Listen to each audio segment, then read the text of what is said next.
Stand by to launch FanStream Sports. 3, 2, 1.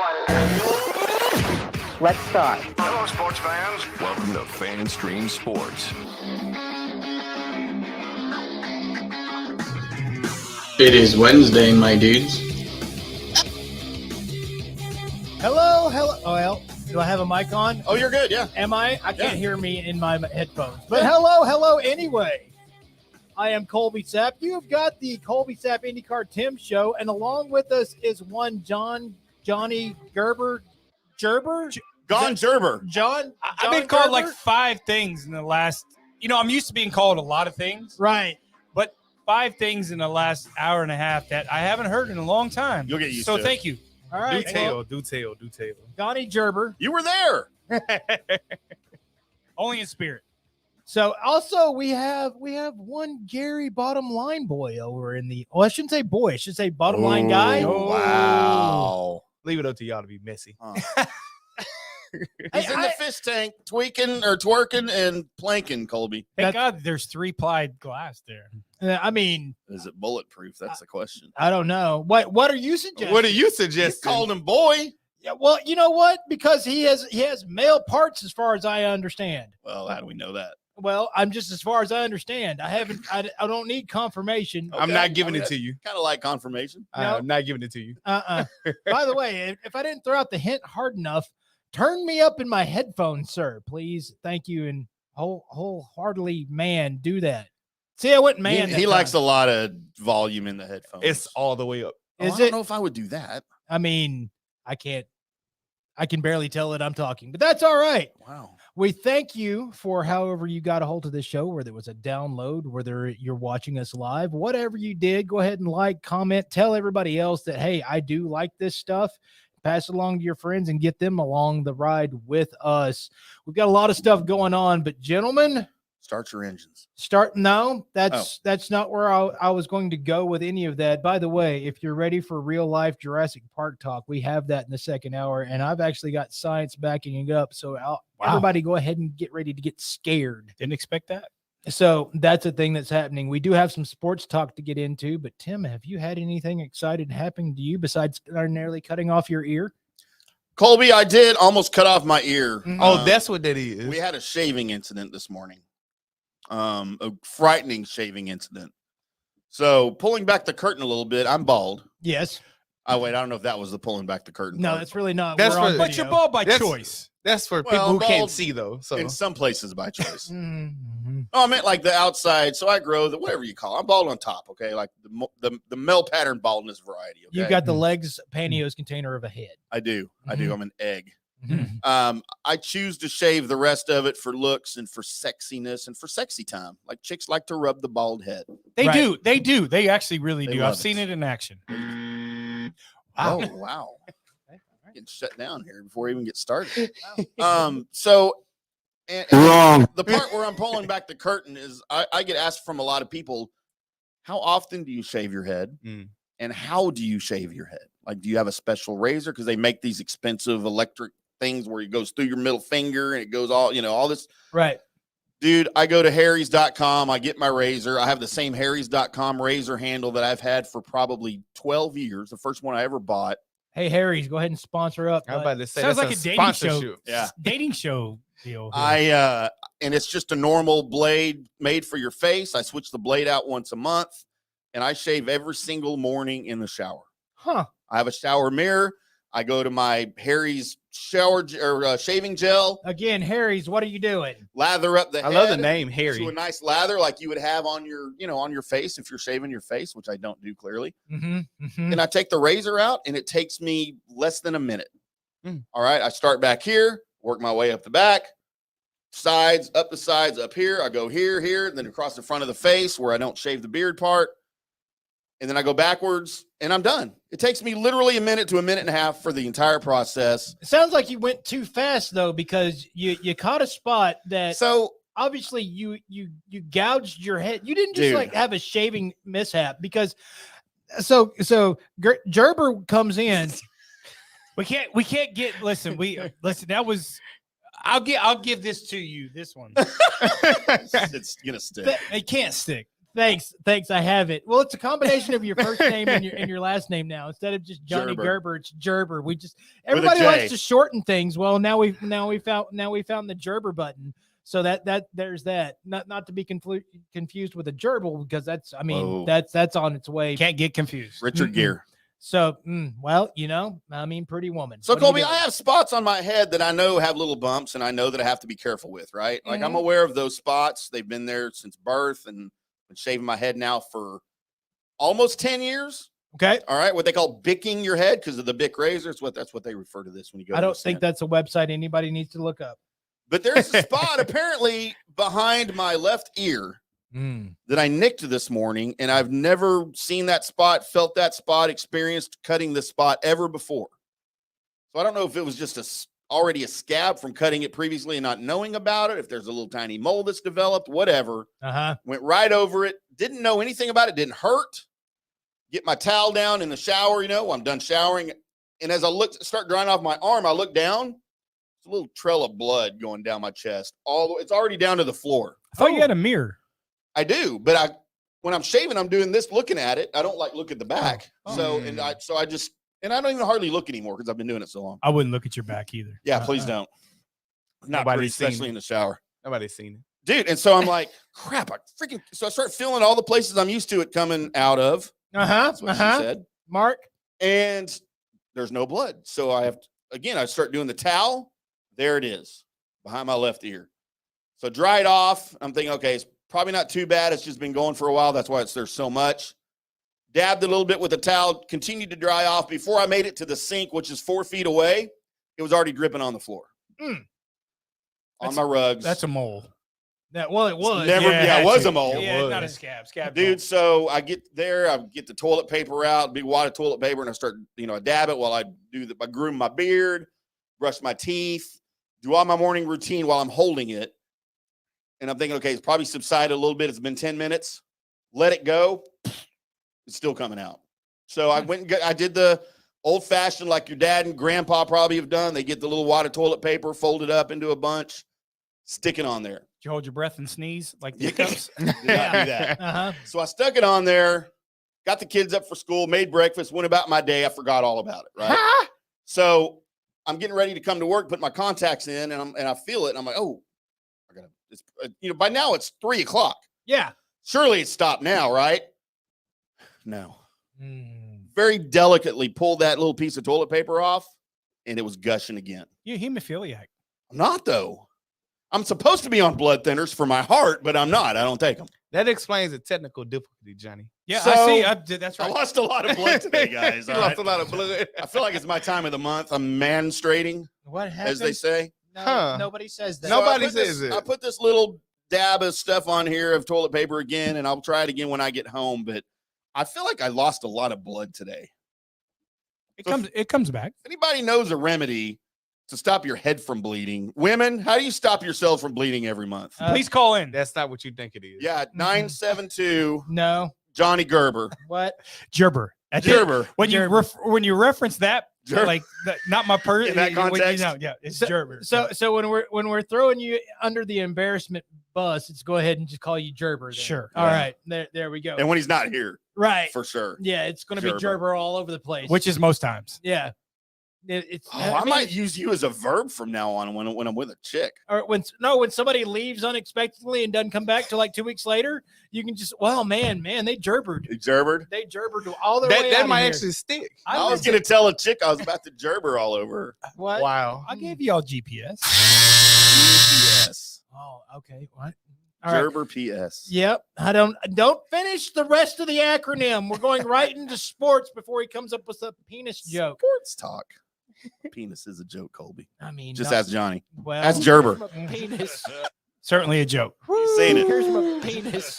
So we've got a lot of things signing going on in the world of the NFL and people being tagged all over the place. Don't mark that. So Too late. Never would.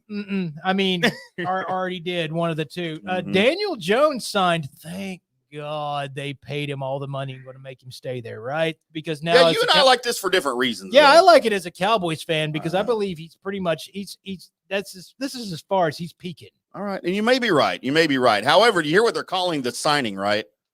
They're calling it the 7th fourth quarter comeback of his career because Mm. it literally was right under the wire, right before the 4 o'clock Eastern deadline for the franchise tag.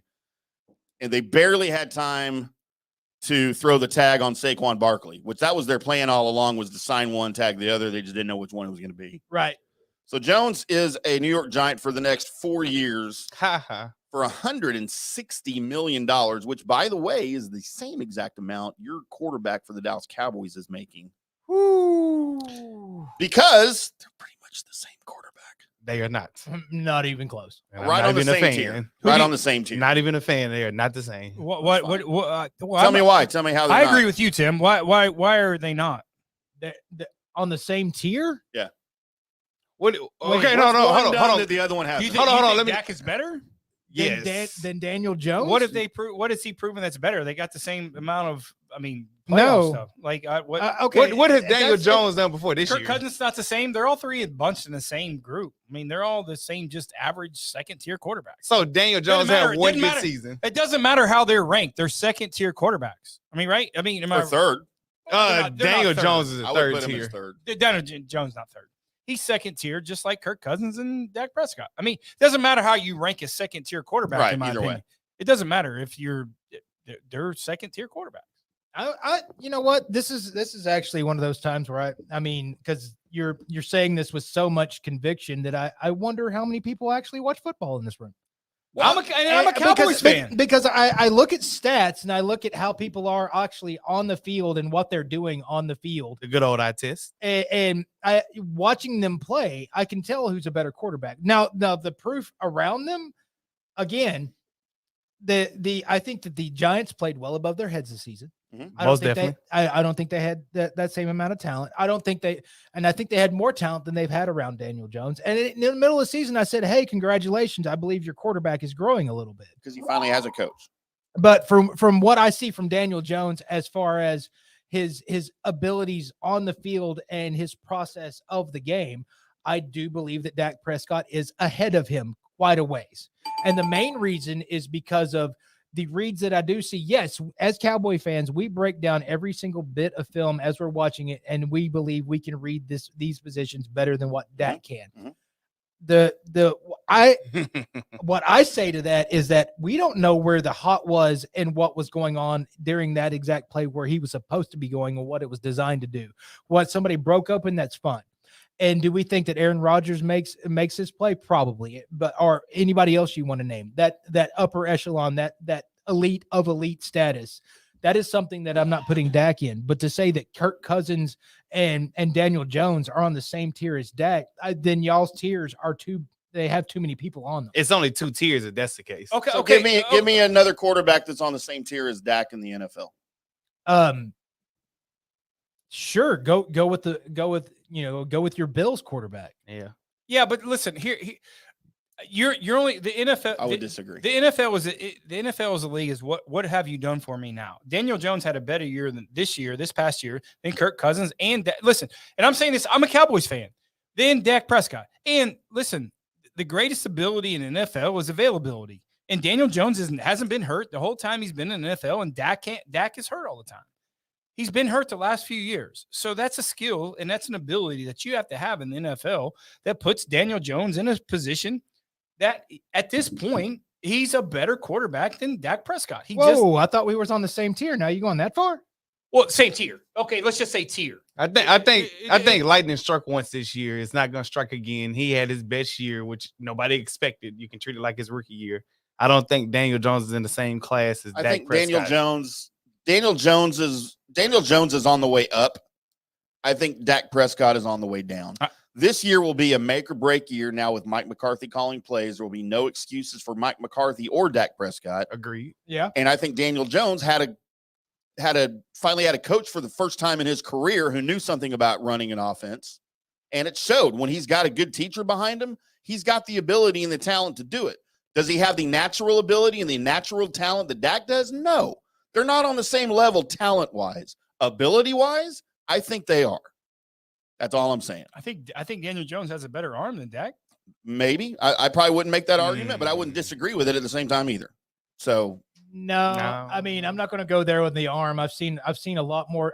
Yes, do people concentrate harder on when Dak does throw the flutter ball on occasion? But I've seen more of that out of Daniel Jones than I have out of Dak. Even though Dak's career is a lot longer than Daniel Jones. Now, don't get it twisted. I'm not sitting here saying that Dak Prescott's the greatest quarterback ever.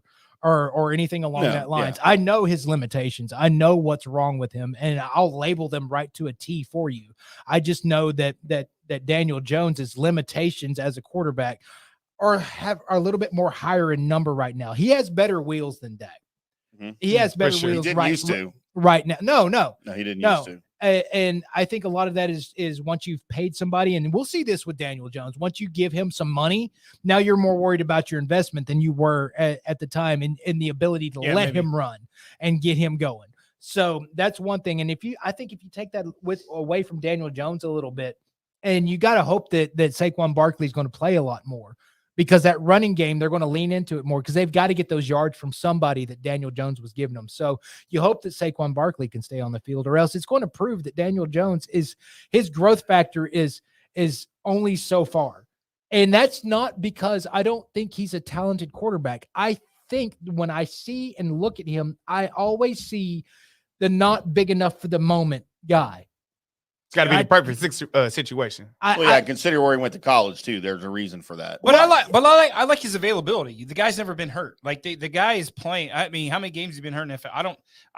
I don't know the answer to this question, but I know how many times Dak's been hurt, and I know how many times it's a lot more than Daniel Jones has been on the field. Well, they've played longer. Well, what I'm saying in the time span, like over the last 3 years, Daniel Jones it hasn't been hurt. Like he hasn't, and they've had a bad team, dude. They've had a bad. He hasn't been hurt, but he's played awful enough that he sat on a bench. If you want to compare time to time on the field, then we can do that. But the reason why Dak was not on the field was because of injury, and let's not also get it twisted. Somebody fell on his damn ankle. Right. And turned it. You want to have that happen to Daniel Jones, freak accident, whatever you want to call it. The same thing happened to Pollard. He broke his ankle too. Right. So. Right. I mean, that's not on Dak. That's on the fact that that's just the human body. Dak shouldn't have been there. Cowboy curse, I guess. Everybody falls on ankles around here. He said Dak shouldn't have been there. Let's get back to the tag players real quick, because there's one I want to talk about specifically. Saquon Barkley, we just talked about, was franchise tagged by the Giants. Evan Ingram by the tight end for the Jags. And finally, the big one that everybody was waiting for. By the way, Josh Jacobs, also running back for the Raiders, non-exclusive. Darren Payne, defensive tackle for the Commanders. And, of course, Tony Pollard for the Cowboys. But Lamar Jackson was tagged. It's kind of right. Was it a kind of tag? Well, all of these players that I mentioned were non-exclusive tags. Okay. Yeah, that's what I'd say. That's what I saw, too. So, which to me is interesting, and I know why they did it for Lamar Jackson. By the way, if you're a Ravens fan, go over to Raven without the S, ravencountry.com, because I wrote a really good piece today about why Daniel Jones, why Lamar Jackson's, why him not having an agent and him representing himself has ruined his career up to this point, and why it will ruin his career for the long term. By the way, you should always finish the word country. It's the way he said it. I prefer not to. No, it's the way you said the other word. No. Can we please edit that, please? No, it's live. So he was non-exclusive tagged, and I think and again, he represents himself, right?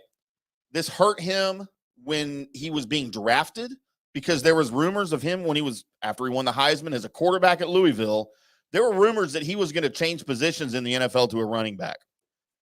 Those rumors were started by agents of other quarterbacks in the same draft, because they're trying to build value for their own quarterbacks. Had he had an experienced, skilled agent, that could have been squashed immediately by somebody who knew what they were doing. He didn't know about any of that, didn't know what to do about any of it, okay? He fell all the way to 32. He should have been a top 10 pick.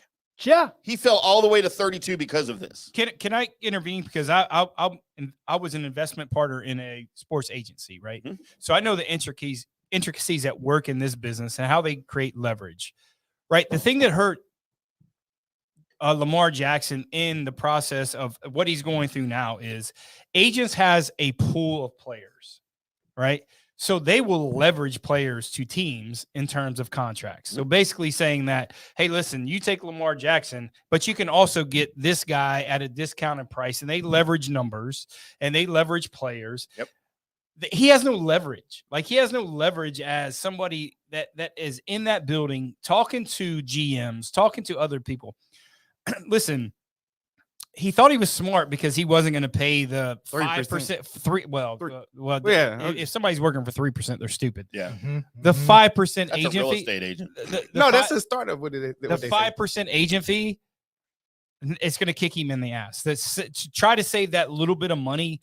No one wants to deal. No GM, no other. Listen, and agents deal with other agents. Trust me. There's a lot of shit that goes on in there that people don't know.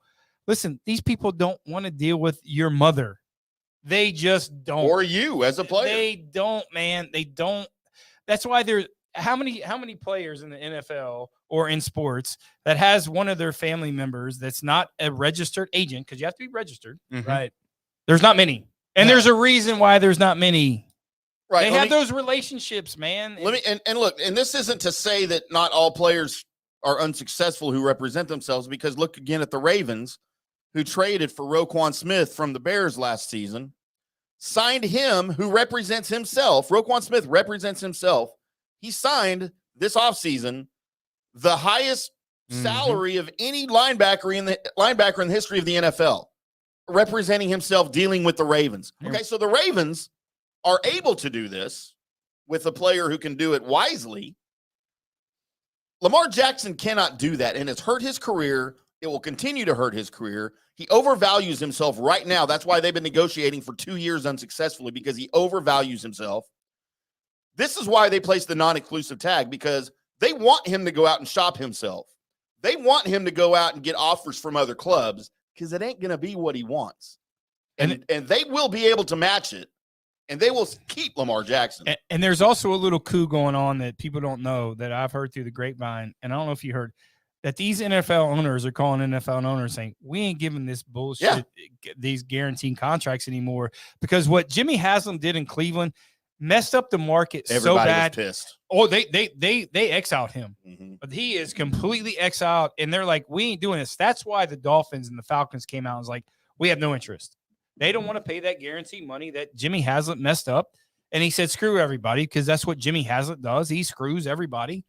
And that's why he's the Cleveland Browns. But And he did it twice. It just because he did it with Deshaun Watson, and before that, he overdid it with David Njoku, the tight end, who didn't deserve any of that money that he got. These NFL owners, man, they're making a stop to it and say, we're not paying this because we're not messing with that market. We're not doing it. And good for them. Yep, absolutely. They're, all these players are calling for collusion. The players are up in arms, man. JJ Watt put out a tweet, and about Lamar Jackson not being respected around the league.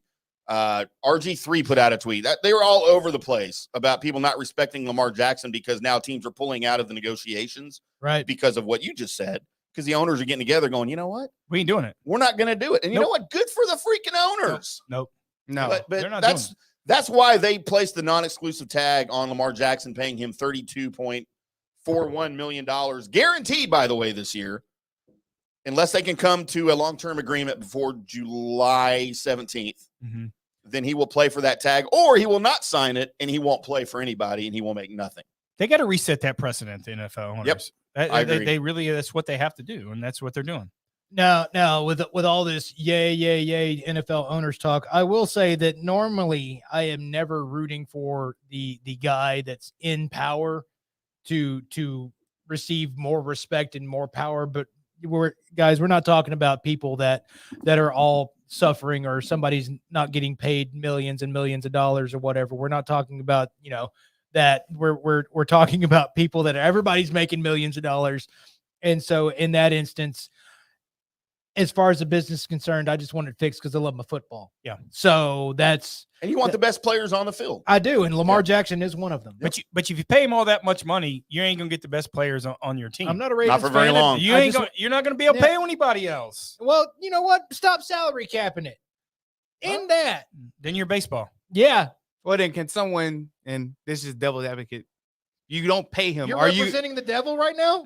Wow. Never the devil. Okay. El Diablo. So they're not going to pay him. They want to keep him, of course.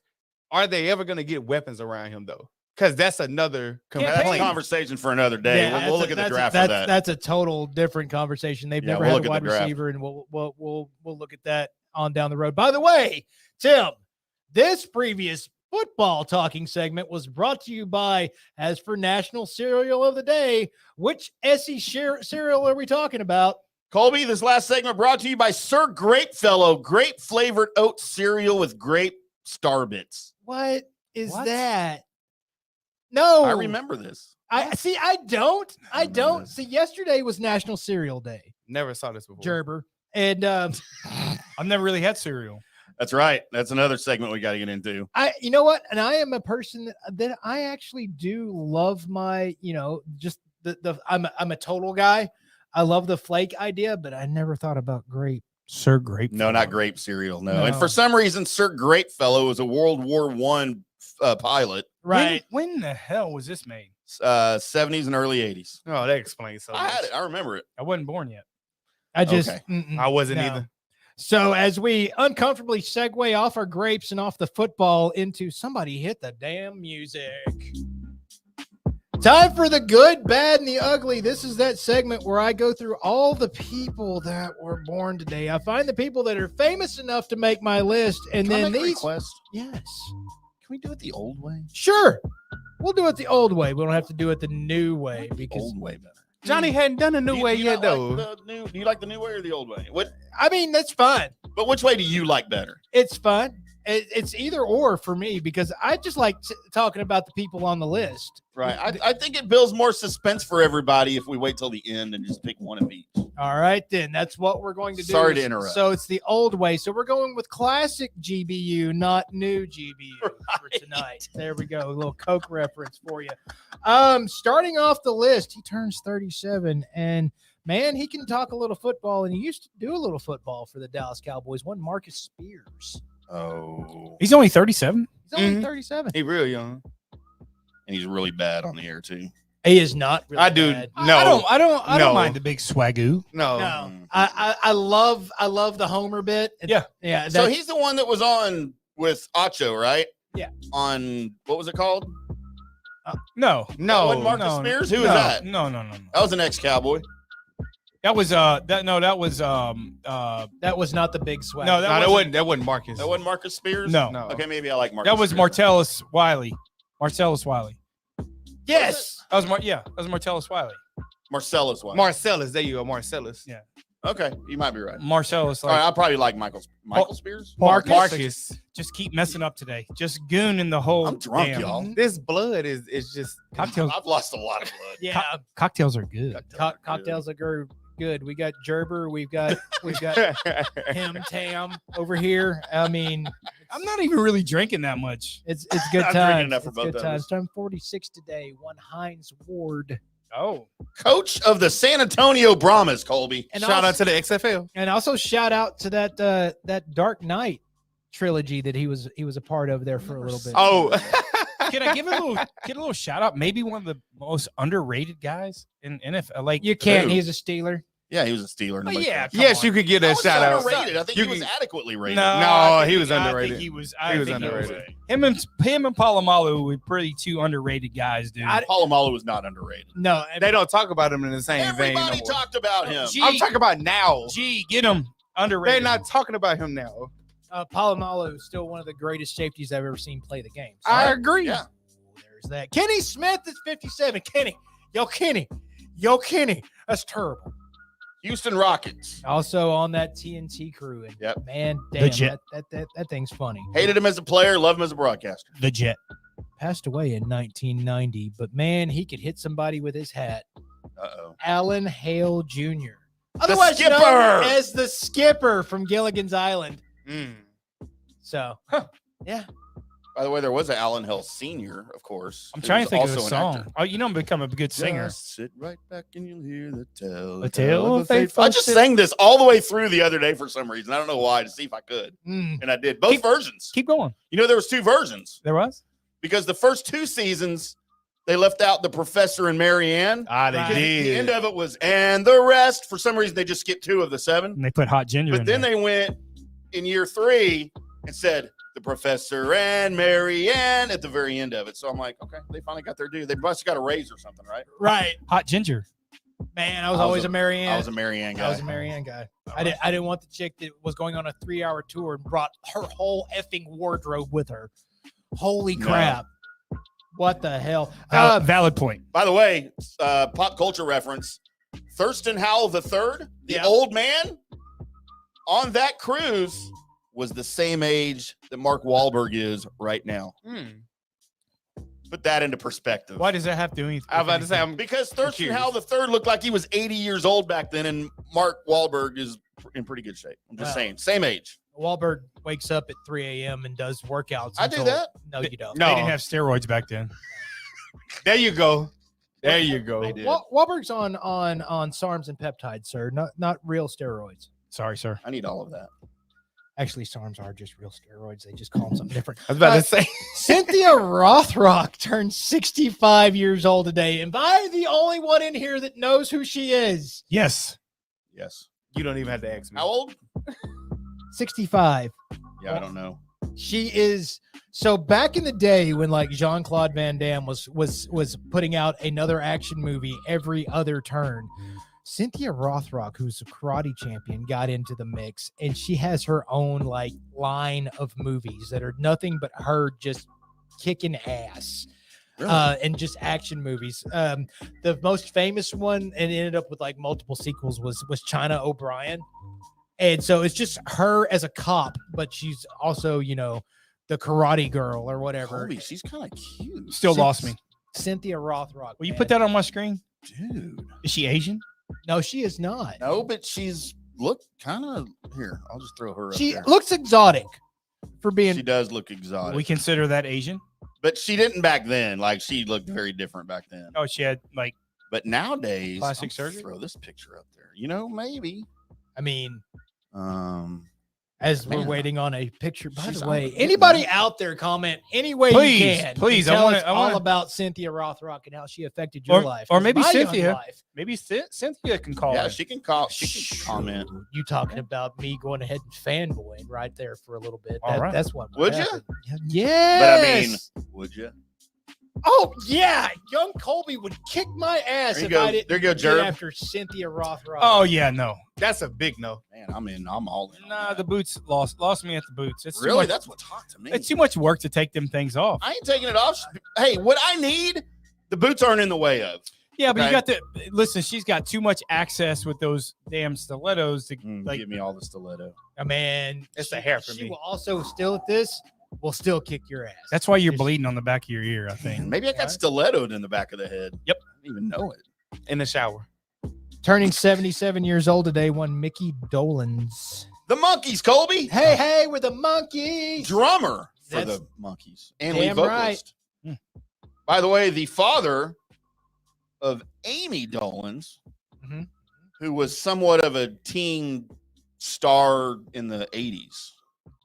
She was kind of a teen heartthrob in the 80s. She made a couple of movies with like the Coreys, Okay. Corey Haim and Corey Feldman and all that. I think she only lasted a couple of movies, but she was pretty cute back then. I remember thinking like, man, I could marry Amy Dolenz and be related to Mickey Dolenz. My life would be complete at that point. Milana Van Trub. The AT&T girl, Colby, Lily. Yes. Yes. I got Milana Vaintrub. I got y'all hip to her a long time ago. Tim, you know this too. Me and my brother been on her for a while. You didn't get me on her. I've been on her.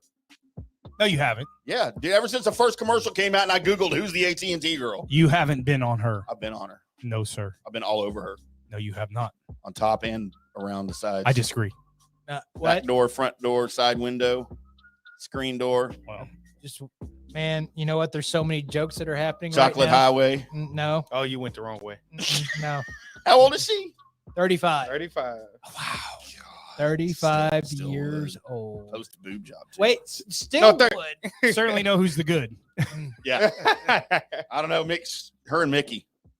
Turning 63 years old today, one Lester Holt. If you watch Investigation Yeah. Discovery, you've heard Lester describe somebody doing something awful to somebody. Colby, he is on the NBC Nightly News. He Yes. is the news anchor. God, he looks a hell of a lot older than that. Yeah, he kind of does, doesn't he? Well, the other side of it is now what he's doing is he's getting paid all the money to basically be the voice of investigation discovery. I think he's got a good voice. I think he's got Propecia. So Does Sammy Sosa disease? from Resident Evil movie series, Boris Kojo, he was Luther West. He's 49. Had to throw that in there for me, along with Cynthia Rothrock. James Vanderbeek turns 45 years old. Dawson. No, wrong song. Wrong show. You know, I like James Vanderbeek. I do too. Because how old is he now? He is 45 years old. Oh. So he was on this show. Of course, Dawson's Creek is where you got to start, right? Uh-huh. He's sort of done Varsity Blues. Varsity Blue. I never seen it, but Oh, what? man, You've never seen Varsity Blues. meh. There's no way you've never seen No, I've Varsity. never seen it. Colby, get him. So I he was, can't. I don't do sports shows or movies. You haven't seen Varsity Blues either? Major League is the only sports Yeah, show. I I've like ever- golf ever and baseball movie. movies. I'm so confused right Not now. big I'm on going to take a football break movies. on that. I'm so Okay. confused. So he was on this TV show that was originally called "Don't Trust the Bee" in Apartment 23 Uh-huh. with the chick that played in the DC or Marvel show, Jessica Jones. Jessica Jones, the chick that played Jessica Jones. Yeah, Yeah. she was awesome in She was- Jessica Jones. She She was was. in this show. and and coming James- back, by the way. James It is? Vanderbeek Nice. played himself, but like an exaggerated version, egotistical maniac version of himself in this TV show. Right. And it was freaking hysterical because he was all like, sometimes he would refer to himself in the third person. James does not approve of what you're wearing here. You know, dude, he was the best part of the show. It was freaking hysterical. I regained a lot of respect for him back then. Freddie Prinze Jr., he's 46 today, and you can find him, or used to find him until he was let go by the company, writing storylines for that WWE. Was he really? Yeah, that's what he was doing. Wasn't he Fred in one of the Scooby-Doo movies? He was, because of his love of Scooby-Doo, he actually just fought his way to be that. That was a terrible movie. And like Sarah Michelle Gellar was That was a good Daphne. Daphne. Oh, They- she they- can be Daphne all day. Everybody else they nailed perfectly as far as the cast, which is not really hard. You just I'm got about to say, Right. yeah. fight, and the Shaggy, of course. That's the only guy that now he That does the still matters. voice. Now he does the voice for the Shaggy cartoon. So I mean, Mhm. Are y'all familiar with his dad at all? Freddie Prinze? yeah. I Chico was, and the Man? I was still talking about Shaggy. So No, I know. Oh, I didn't mean Shaggy's dad. Yeah, I was like, That's why I was like, who's Shaggy's dad? Like, No, but Freddie Prinze was a pretty funny, comic in the 70s. He had his TV show Chico and the Man and right. took his own life, due to, I'm sure, drugs or whatever back then. But Freddie kind of came out of all of that for a while, but now he's gone again. Well, no, he's still good. Still alive. He's still good. Everything's great with Freddie Prinze Jr. He just now he's doing a lot of the biography stuff for the WWE. So Really? he's moved over to that. It's his birthday? It is. And Kat Von D turns 40 years old. And that Who is is she? your list of good, bad, and the ugly candidates. I know the name. What is the Kat Von D? She's pretty much the pinup girl tattoo Okay, tattoos, artist. right? Yeah. oh, I yeah. know that. Yeah. I got you. Basically, now all the warplanes probably have a Kat Von D. She hot? Yeah, she was like smoking hot. Not anymore, though. I don't know if now. No, I haven't seen a recent picture of Kat Von D, so I'm not sure. Kat Von D. Yes, it's just a D. Oh, Colby. No. Yeah. No, time has not been good to Kat. Mm. Meow. I mean, even I wouldn't at this point. I don't believe it. I've believe it. seen some of the times and some of the things and all that. And you know what? Can I see it on my screen, please? Mhm. Get enough alcohol. I think you'll Yep. do it. Well, I'm talking. Catch me outside. How about that? How about Cat? Let's get Kat on the. Who wants to go first while I get Kat here on the screen? Who's got their good, bad, and ugly ready to rock and roll? Gerber? G, you ready? I think I am. So, for my good, Melania, of course. Mhm, mhm. That's got to be first. Like, Yes. she almost got me to commit to go over to AT&T. I'm not with them, so Oh, if wow. she showed up now, I would probably go ahead and go. Colby, your impression of Kat right now? Oh dear. Mhm. She went a little Really? bit They far went with the whole look that she had going. Let's Mm. stepped a little. Oh dear. It's a little off. She looks more like I am the Senate. Yeah, she does. That's pretty good right there. so. So you're bad. My bad is going to be Boris Kojo. Okay. And I can say it's because I'm a hater. Okay. His body, all that. I'll admit that. I'm a hater. If I had that body, I'd be like that too. So Okay. I'll go ahead and admit that. All right. My ugly, Cynthia. Oh dear Lord. I didn't like it. It didn't do it for me. Cynthia Rothrock? It didn't do it for me. Over Kat Von Over D. Kat Von D? Just Wow. on the- wow. I mean, if I can do two of them, then I'll do both of them. Cynthia, you can't deny my picks. Yes, I did. I just did that right there because you can't do that to Cynthia. I just admitted how much of like my teenage years were devoted to Cynthia Rothrock, and you're like, man, you know what? I appreciate you for opening up to us, Mark. Yeah, you done pissed off Chewy too. Mm-hmm. When is he not? All right, I'll go. My good, of course, is Milena Vaintrub. I'm sorry. Milena Vaintrub -ham. I thought it was Melania. With 2 M's. It's Milena. With 2 M's. I don't think you're saying it right. Okay, look, I've Okay, heard her boomer. say it, so I Okay. know how to say it. My bad is Hines Ward because he was a Steeler. Right. Okay, I understand. My ugly is Kat Von D because we just saw why. Mm-hmm. It's just hideous. Still Cynthia. Mm-hmm. You ready to go? I'm ready. Gerb? The good is obviously, I'm just going to call her Lily from AT&T because I can't really pronounce Fair her name. enough. I've called her good for a long time. Mm, Hey. The bad is Freddie Prinze Jr. I call her baby. Listen, that whole realm of those I get it. teen rom-coms I are kinda just get it. corny. Yep. Man, listen, come on, dude. I mean, that's all I got to say. Ugly is the Catwoman, y'all just said. Kat Von D. Von D. Yeah. Mm-hmm. Yeah. Mm-hmm. That's all I got. Right there with you. My good is Cynthia Rothrock because come on. What's wrong with Well, y'all? you're the only one who knows who she is. And watched multiples of her movies, probably more Porn? than We're yeah. definitely not going to cross swords. Okay. My good runner up, by the way, was Freddie Prinze Jr. just because of the fact that What? Scooby Doo and wrestling tied together in one human being. That's What? pretty much me. Okay. That's pretty much me. My bad is Hines Ward too, just because Steeler, dude. You're a Steeler, and I can't with you. It's not his fault. And It's and my ugly, yeah, it's you know what? It's between Kat Von D and Mickey Dolenz now, Yeah, he's not attractive. He but never I'm gonna was. go with Kat Von D. Oh, wow. It could have been a tie. Yeah, because Mickey Dolenz was ugly as a teenager. He's ugly now. he's ugly now, but he also could play like a really elderly Joker if Yeah. they ever needed that. That's exactly who you need to. You go don't have to get. put makeup on him. No, really, just get him some lipstick and let Yeah. him go. Green hair, maybe. Mhm. Poor Mickey Dolenz. Wow. Hey, we're, We're the the monkeys. And Mark that is that is your good, bad, and ugly. And time now for us to segue. We're hopping on the two wheels and the handlebars and running over to what's going on in the XFL. Tim, Colby, what's going on in the XFL? Brought to you by the classic cereal, Mr. Oh, T, crispy man. sweet corn and oat cereal. Wow. I pity the fool that don't eat Mr. T's. In honor of National Cereal Day yesterday, Oh, man. there is an old overrated cereal sponsoring each one of our segments. And we forgot to say that last segment, Good, Bad, and the Ugly, brought to you by Grins and Smiles and Giggles and Laughs cereal. That's an actual thing that people actually put in their mouths. That's actually I a had it. fire cover, though. I like that. This is real. These are Yes. real cereals. These are all real cereals. I have actually eaten multiple boxes of Mr. Yeah. T's. Yeah, I'm about to say who's had the grime cereal. me. What does it taste like? I'm saying I don't remember. I don't remember it being very good. I wasn't born, so that's why I'm asking. I don't remember. I was like probably 8 when I had it. Probably the last time they made it. And Mr. T's was pretty much your Captain Crunch. yeah, kind of along Yeah. that lines. The sweet whatever corn blah blah blah cereal.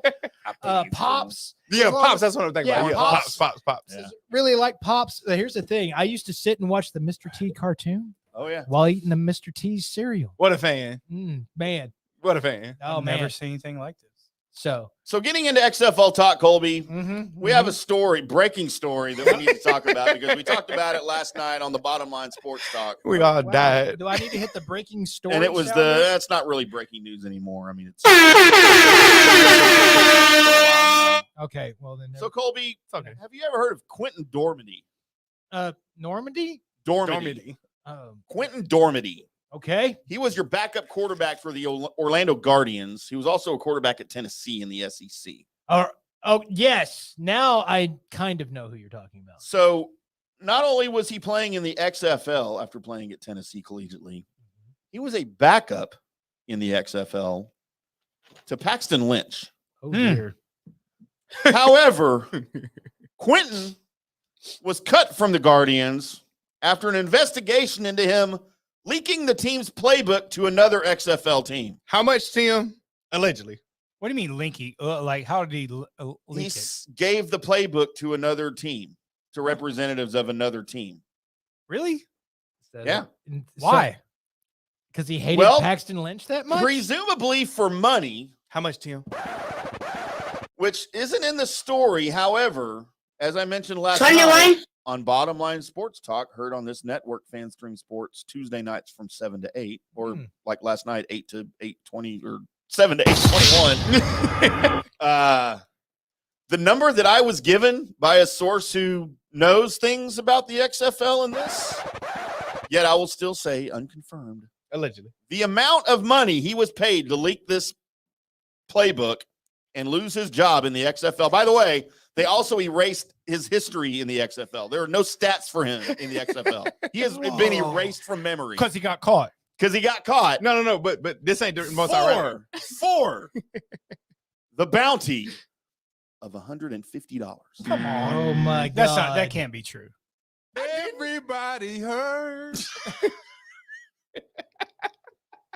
What do you mean $150? $150. $150 for the playbook. But okay, so do they know who actually purchased it? Like who's Yes. The other team. The other team. but who? Like no one says, hey, the coach didn't go to everybody and say, hey man, give me $2. I'm gonna give you 100. Like who actually did it? Probably the team. Because that's gonna that it was a representative of the team.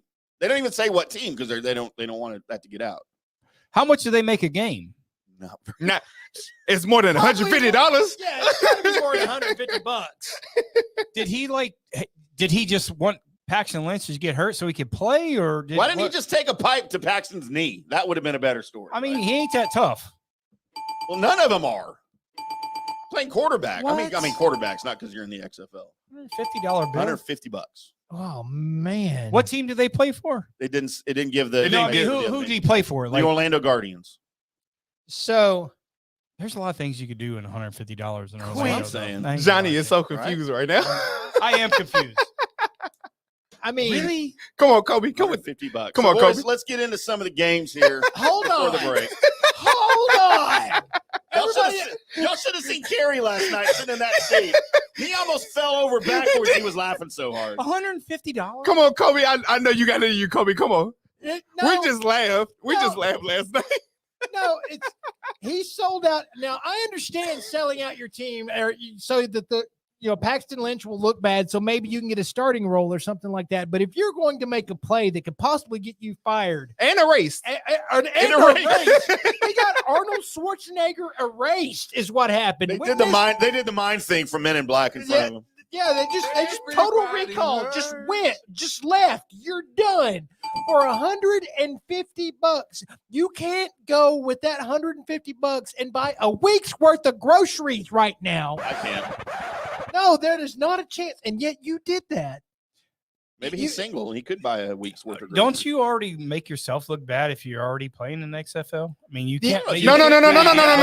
He's a backup. That's what makes him look bad. I know. No, and you don't look bad because the NFL right now is tied to the XFL, and if you rock it out there, you have a pretty good chance of making a squad next season. Some of these guys are guaranteed spots in the NFL. Yeah, but he's backing up. He was never going to be guaranteed. Yeah, it ain't one of them. Hey, let's be crystal. If you can't beat out Paxton Lynch, you ain't playing in the goddamn NFL. Oh, that's true. I mean, let's get that crystal clear. I love how many things y'all got right so far. Well, the other side of it is as in the XFL, you thought maybe Paxton would have a chance because of the easier passing and such in the XFL, which he'll get to in a second with the elevation of scores that have started to happen. Yep. But the fact that he didn't look good started making me go, well, does he have any NFL talent? Come to find out, yeah, he probably did. The team had the playbook. And if you're still able to connect, worth 100 yards worth of passing against a team that knows what you're doing, exactly where you're going, then yeah, okay, gross. Wouldn't that be funny? Maybe he gave him a bad playbook. Maybe it was a Hallmark Channel movie or something. It's got to be, but because it had to be him wanting Paxton to look bad and get benched, right? Like him trying. Like it had to be more than the money. It had to be him wanting an opportunity to play. This is what Quentin hears whenever he comes. Here we go. Anytime somebody see him walking by. How stupid do you got to? I mean, because if you're making this play for the playbook, then it's got what I would have said that playbook was worth was how much that game was worth exactly to the whole team, and I'd have cut it in half. So, boys, we had our first shootout of the XFL as the offenses are finally starting to gel and figure things out. Maybe catching up with the defenses a little bit. At Cashman Field in Las Vegas, you had the Seattle Sea Dragons and Ben DiNucci, yes, beating out the Vegas Vipers 30-26. The Seattle Sea Dragons once again having to come from behind, scoring 15 points in the fourth quarter. Gross. What's wrong with coming from behind? I'm just saying, you went there. Maybe you should. Colby, have you ever experimented with vibrating anal beads? No. You wasn't going to play that. Ben DiNucci goes 29-37 for 377 yards, 4 touchdowns, 1 pick. Your Vegas Vipers, if that is indeed a real team. It is. It is. Quarterback Brett Hundley. I'll be damned. Brett Hundley, 13 of 28 for 224 yards, 2 touchdowns, no picks. Where'd he go to college? I know. Do you? Because I'm thinking like it's in my brain somewhere. Is it? Was it Ohio State? No. Sounds like an Ohio State guy. UCLA. Yes. Oh, did he? Yes. He's a UCLA guy. Well, maybe that's where what's his name? Josh Rosen belongs in the XFL. Rosen. Can't play there either. I was about to say he can play in the backyard. Family's worth about $200 billion. He probably owns the XFL. Yeah. We had another shootout the very next game on Sunday at noon from DC Audi Stadium, which is their soccer stadium. And Colby, Beer Snake was out. we had Beer Snake. Nice. Beer Snake was out. And if you have not watched a DC Defenders game at home when they play at home, it is a sight to see. They're at Audi Field. Beer Snake. Now, we run over the scores Monday. So if you caught that there, but man, who's playing who coming up? And what do we need to know about who's playing who? I want to talk about Beer Snake first, though. Okay. Because Johnny's unfamiliar with Beer Snake. All right, then. So the Beer Snake is a byproduct of the last XFL 2020 in DC. And it's basically fans in a very rowdy end zone at the home stadium in DC link all of their empty beer cups together, the plastic cups. So much so that it creates a beer cup snake that literally goes from one end of the stands all the way across the seating bowl to the other end in the end zone. I'm with you. Dude, it is amazing. It's fun to watch on TV. But now they have a new thing with lemons. So they get disgruntled with the other team. If they're backed up into that end zone, they start throwing lemons at the other team. That sounds like a lawsuit. In week 1, when they played at home, they took the Beer Snake away. Security took Beer Snake away. Why, that's harmless. It was dumb. They immediately made a statement that next week, yeah, we're not going to do that anymore because they weren't supposed to do that. It was stadium security. They didn't know. Right. So they decided to start throwing lemons because they are given a lemon cocktail at the stadium in the same type cup that is served with literally a half lemon squeezed into your drink. So they have these half lemons in their cups. So they're arming the fans. They're arming the fans with lemons. Cocktails are good. Cocktails are good. Mm-hmm. So yes, that was a. If you get a chance to watch any XFL game and the DC Defenders are playing at home, watch that game because That might be Beer the greatest Snake. thing ever in DC. Beer Snake and lemons. I'll tell you right now, the DC Defenders could probably beat the Commanders in a game right now. Stop Well, saying that. their fans will be behind good God, I hate all the name changes and all that. The Defenders versus the Commanders. It sounds like I'm playing a really cheap Atari 2600 game Hey, those were good. going on. Yeah, but not the really cheap ones that nobody really spent time. Like, what was it? The ET game that was horrible. Yeah, that was it's gonna terrible. it's going to be like that. Yeah, it was bad. It's going to be like that. Week 4, boys, you've got the Houston Roughnecks at those Orlando Guardians. First game of the week, Saturday. at 6 o'clock Are they going to on. let Paxton start now that Quentin's he's gone? Oh, he's starting All right. on FX and ESPN. Wonder if they changed playbooks now. You've got Hines I would hope Ward so. in the San Antonio. By the way, that's what's his name? If you're looking Wade at my Phillips surprise and the I'm here. Houston Roughnecks and the Orlando Guardians. You've got Hines Ward and the San Antonio Brahmas at the Seattle Sea Dragons. That is Saturday night at 9 p.m. Central Time, late game on FX. Your Arlington Renegades are on the road at the St. Louis Battlehawks. ESPN2 Sunday at 3 p.m. Who's the coach, Arlington? Bob Stoops. Bob Stoops. Oh, cool. He was coach of the Dallas Renegades. Might have had a run-in with him in the locker room or in the. Might have. Never heard that on this show Yeah, before. I heard it. Yeah, I you probably heard heard that. Yeah. And then finally, wrapping up week 4, the Vegas Vipers are at the DC Defenders Sunday night, 6 o'clock Central Time on ESPN2. That is a must-see game just to see Beer Snake and see the lemon throw. So they're allowed to do beer snake. Yeah, now. they let it. Yeah, so the stadium was security in week 1. They weren't supposed to stop it. They just saw a bunch of fans with what looked like a weapon beer snake, and they made them throw it, and get rid of it. But they immediately started another one, and they had another one by the end of the game. Right. I mean, it was cool because the commentators talk about it. They show it on TV all the time, and that's why it's XFL, man. Dude, it's Cool a lot shit of fun, like that. man. Yeah. And the best part about the XFL is the access to the audio. The quarterbacks are mic'd up the entire game. They're running. Yeah. The coaches have access to talk to the quarterback and the wide receivers and the running backs until the snap. In the NFL, that cuts off at 15 seconds on the play clock. You'll hear the coach saying, oh, by the way, they're lined up in this defense. You might want to look to your left right after. Immediately. You snap it, go to your left. I mean, it's really cool the access you get. Maybe the coaches gave the playbook. Maybe.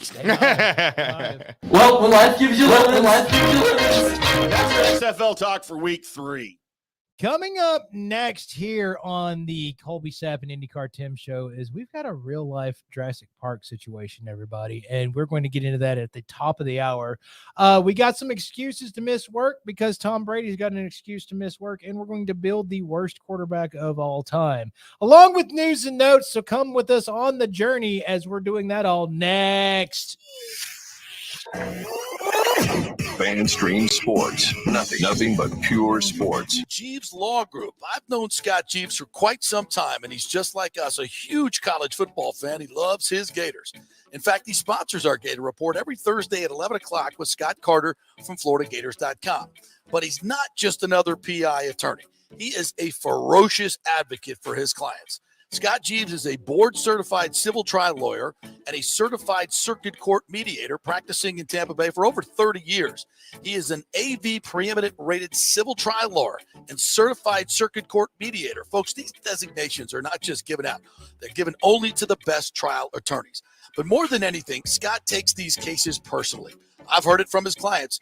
He's a fighter you want on your side. Insurance companies hate it when they see you're represented by Jeeves. He's just different. 727-894-2929 or go to JeevesLawGroup.com.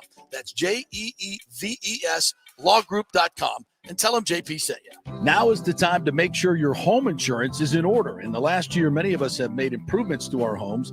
So call the folks at Italiano and discuss these upgrades to make sure you have enough coverage.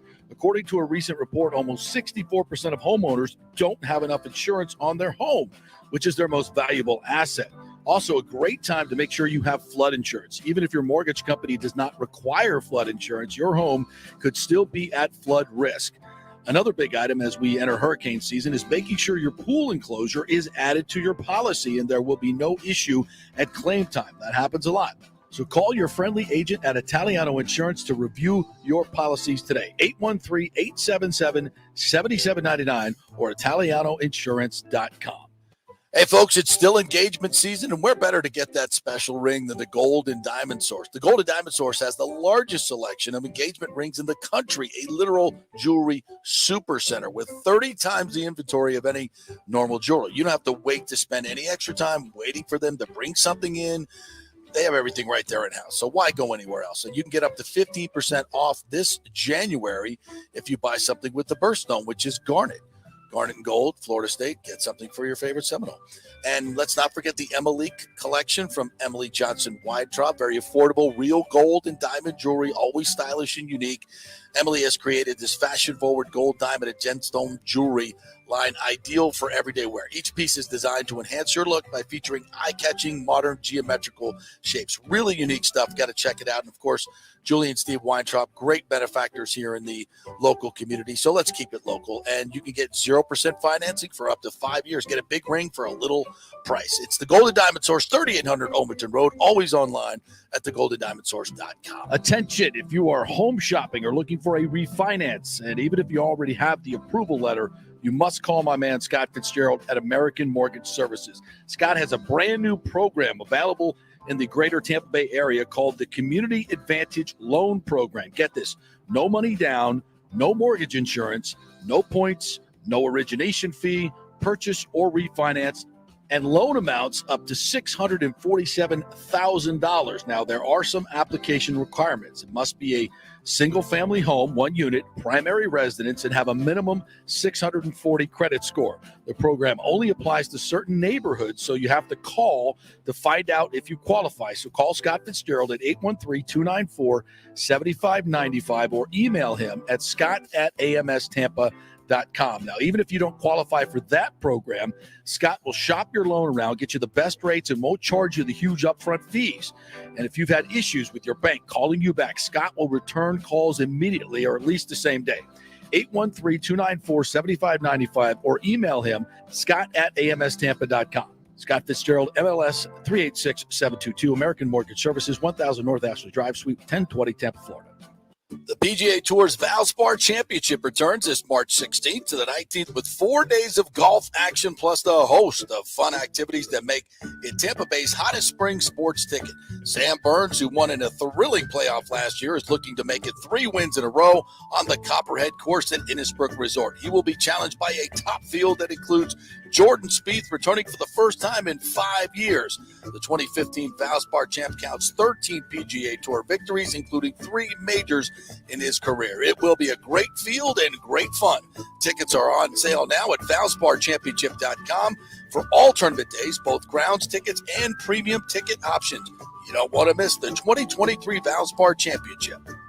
JP here for Italiano Insurance. If you've started a side hustle during COVID and the business has grown, well, you need business insurance, because if you get sued, you could lose all your personal wealth if you're not properly protected. That's right. Your home, your savings, everything could go.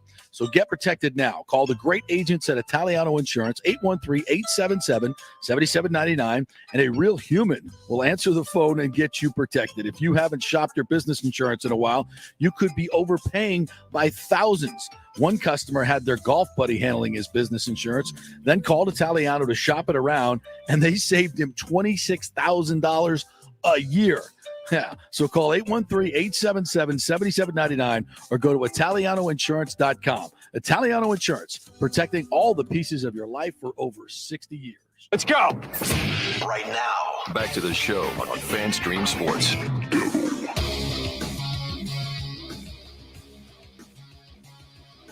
Woo! You've got the Colby Sapp IndyCarTim show, and we're back.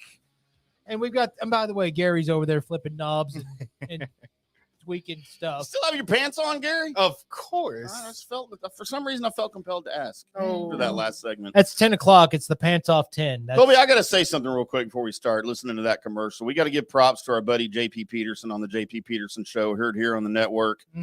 Every weekday morning from 9 to 11 our time. He's based out of Tampa. He does a lot of Tampa sports, but, other national stuff as well. Has a lot of fun stuff going on over there. He recorded a lot of those commercials that you hear during the commercial breaks. And there's one spot in that last commercial that makes me giggle every time I hear it, because I can just picture him recording it when he's talking about the mortgage company, and he's like, saved a customer $26,000 in 1 year. Huh. He throws that in there. Like, that's how you know it's real, and that's how you know it's serious. What's the I just giggle every time I hear JP say that. Yeah, you know what? JP, his own hype man. He's there. He's basically himself and Lil Jon happening all at the same time. Yeah. Little Gerber? No. Oh. No, but then that's now got to be a character, right? Little Gerber? Yeah, we got to make Little Gerber a I character. mean, he's just gonna bail on us in the middle of a show. I mean, jeez. Yeah, guys. No, yeah, yeah. I mean, I hit it like Jesus. I'm Little Gerber. How's it going, ladies? Cocktails are good. Cocktails are good, okay. Why did he turn into the teacher from South? That's exactly who you sounded like. Well, laughing matter turned into maybe no laughing matter as we get into the world of science. Oh my God. Science. So I was. Oh wait, which cereals is sponsoring this segment? Oh Colby? yeah, which because National Cereal Day was yesterday. So what cereal is? Kellogg's OJs. Man, this segment's gonna kill. All the vitamin C of a 4-ounce glass of orange juice in Kellogg's OJs, Colby. Man, sorry about that joke. I just had to take a stab at it. I wanted to clarify it wasn't that OJ. All right. I may have failed. Yeah, I should have handled my joke series with kid As gloves. we celebrate National Cereal Day yesterday. Did the gloves fit? No. If the glove don't fit, you must acquit. By the way, can I just go on record? I mean, he was innocent, right? He didn't do anything. He was innocent. I mean, I'm serious. Like, he didn't do it. No, really. serious. He is innocent. We figured that out through a court of law. Yes. I don't know why he gets so much crap anymore. Because he came out and admitted He's that a he great did. follow on Twitter, by the way. He sure is. We have to have him on the show. By the way, Is that his real Twitter? No, it's him. Oh, wow. Okay. I didn't know that was his real. Seriously, you've never seen the OJ Twitter? I just said I didn't know if it was him or not. Well, no, it's videos of him all the time talking about current sporting events and stuff. His takes are pretty funny. You see what they're doing with AI nowadays. You just never know. Right. Well, that's true. I mean, I've been following a dude that I thought was Keanu Reeves for years on Instagram, and apparently it's not him. Oh, wow. Right. He's not on social media, apparently. He is not. He is not. But you can buy one of his motorcycles if you'd like. He's got some good ones. Yeah, he does. Yes, he does. How did you get into OJ cereal? I forgot where we're at. OJ cereal. You know, you started taking us down this path. Somebody's gonna kill. You know what? Man, that glove fit. Not according to Johnny. We won't talk about Johnny. Little Jerb. So science is taking us into a whole different realm. As I was listening to the Joe Rogan podcast, and as I was listening to the Joe Rogan podcast, he had a feller on that was talking about the woolly mammoth, and that they're getting ready to bring back the woolly mammoth. Tim, resurrection. So should what be left for God.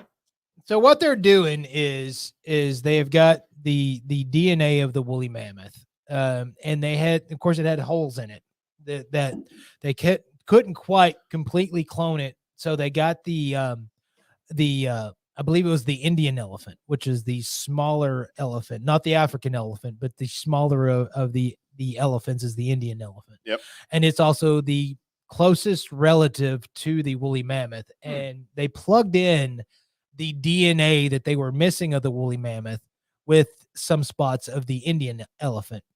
And so what they're doing is they're going to release and create bring back the woolly mammoth and set him back in Antarctica. And the idea behind it is actually not a bad idea.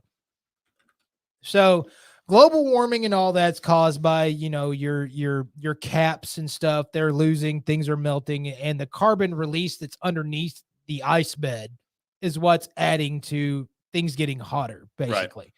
Right. So the idea was the reason why is because, well, the creatures that live down there helped kind of sustain that. So if we put more creatures back there, because man went down there and started killing a bunch of them, that it will, cause it to kind of heal itself. So that's the idea behind it.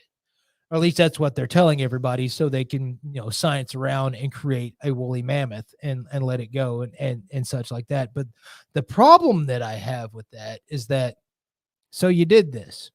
So you created the woolly mammoth and you're bringing it back. By the way, the news articles say 2027 is when they're expected. This guy who's in tune with everything says next year we'll have our first one. I believe it. I believe it'll come sooner than later, which is sad. So we'll have our first one. Our first woolly mammoth will be released. The idea behind it, though, is the CRISPR is the making the DNA, and then the you can do that? Well, question mark. Okay, don't forget, Right. Colby.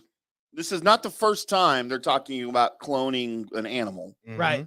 Because in 1996, they cloned a sheep. Remember Dolly the sheep? You might be too young to remember this happening, but it was a big deal when Dolly the sheep was born, the first, not human, the first live creature to be cloned and, raised to adulthood or whatever.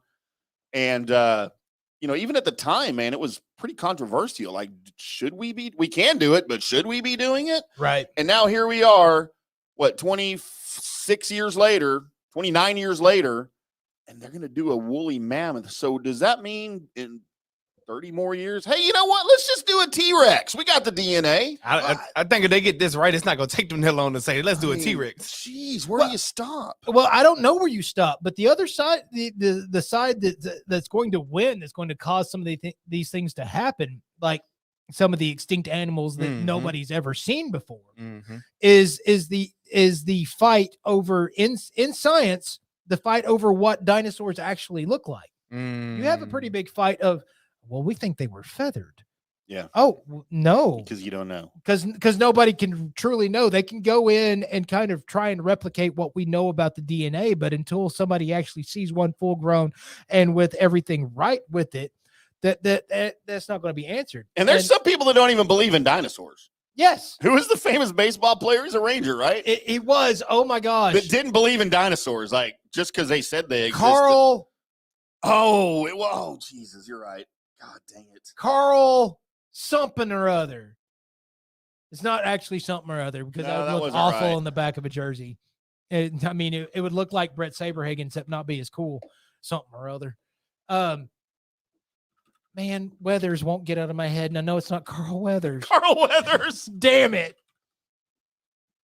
Oh my gosh. Yeah. Carl Everett. Carl Everett. Yes. Yeah. Didn't believe in dinosaurs. No, did not. Now, of course, I guess if somebody takes Carl to the next, regenerated dinosaur, I guess he'll have to believe it. Do you also think the earth is flat? You think? No, I'm not. You know what? Probably. Yeah. Because no, usually with that, it's either or. It's either or. It's either or. So Kyrie probably believe in dinosaurs. Okay. So they're gonna clone a woolly mammoth, a creature that's been extinct for however many years. Right. And I question that accuracy too. Like I question the accuracy of how old they say the earth is. I question all of that. Not that I don't believe them. I just how do you know? Right. I know they have their ways, Mm-hmm. but you don't really know. Okay. You don't know how long they were extinct. Okay. It's been a long time. It's been certainly before my lifetime, right? Before I was born. They didn't have woolly mammoths. I hope so. Probably. So you're going to perfect that. And then you're going to start, we call this a real Jurassic Park, because you could literally go back and create a Jurassic Park. But which, you know what? That's fine. Just put it on an island where they can't get out. Like the premise of the movie, right? Then they do. And then, we've seen the movies. I just want to be with Laura Dern when this happens. I really do. But here's my concern. And again, this goes back to a matter of should you or shouldn't you, or even if you can, you probably shouldn't. Like a moral question of can you replicate now people? That's where I was. Hey, you know what? I lost my 4-year-old child in a car accident 5 years ago. Can you make me a new one? And I'm not trying to be insensitive, because I honestly feel like this is where this is going. No, I think it's exactly right. Go ahead. I'm sorry, Kobe. This is one of my questions that I wanted to ask, because I grew up in church, and I grew up, as a preacher's kid and such, that and the other. And my question is that there comes a time when, say, some tragedy happens and we lose somebody that we almost feel like we need to have still on this planet. And maybe it's somebody, the entertainment value, or just somebody that everybody that has money, like say the Kobe Bryant thing were to just happen, right? And we know we have the ability to go, well, he doesn't have to actually be gone. We can clone up and have Kobe right back.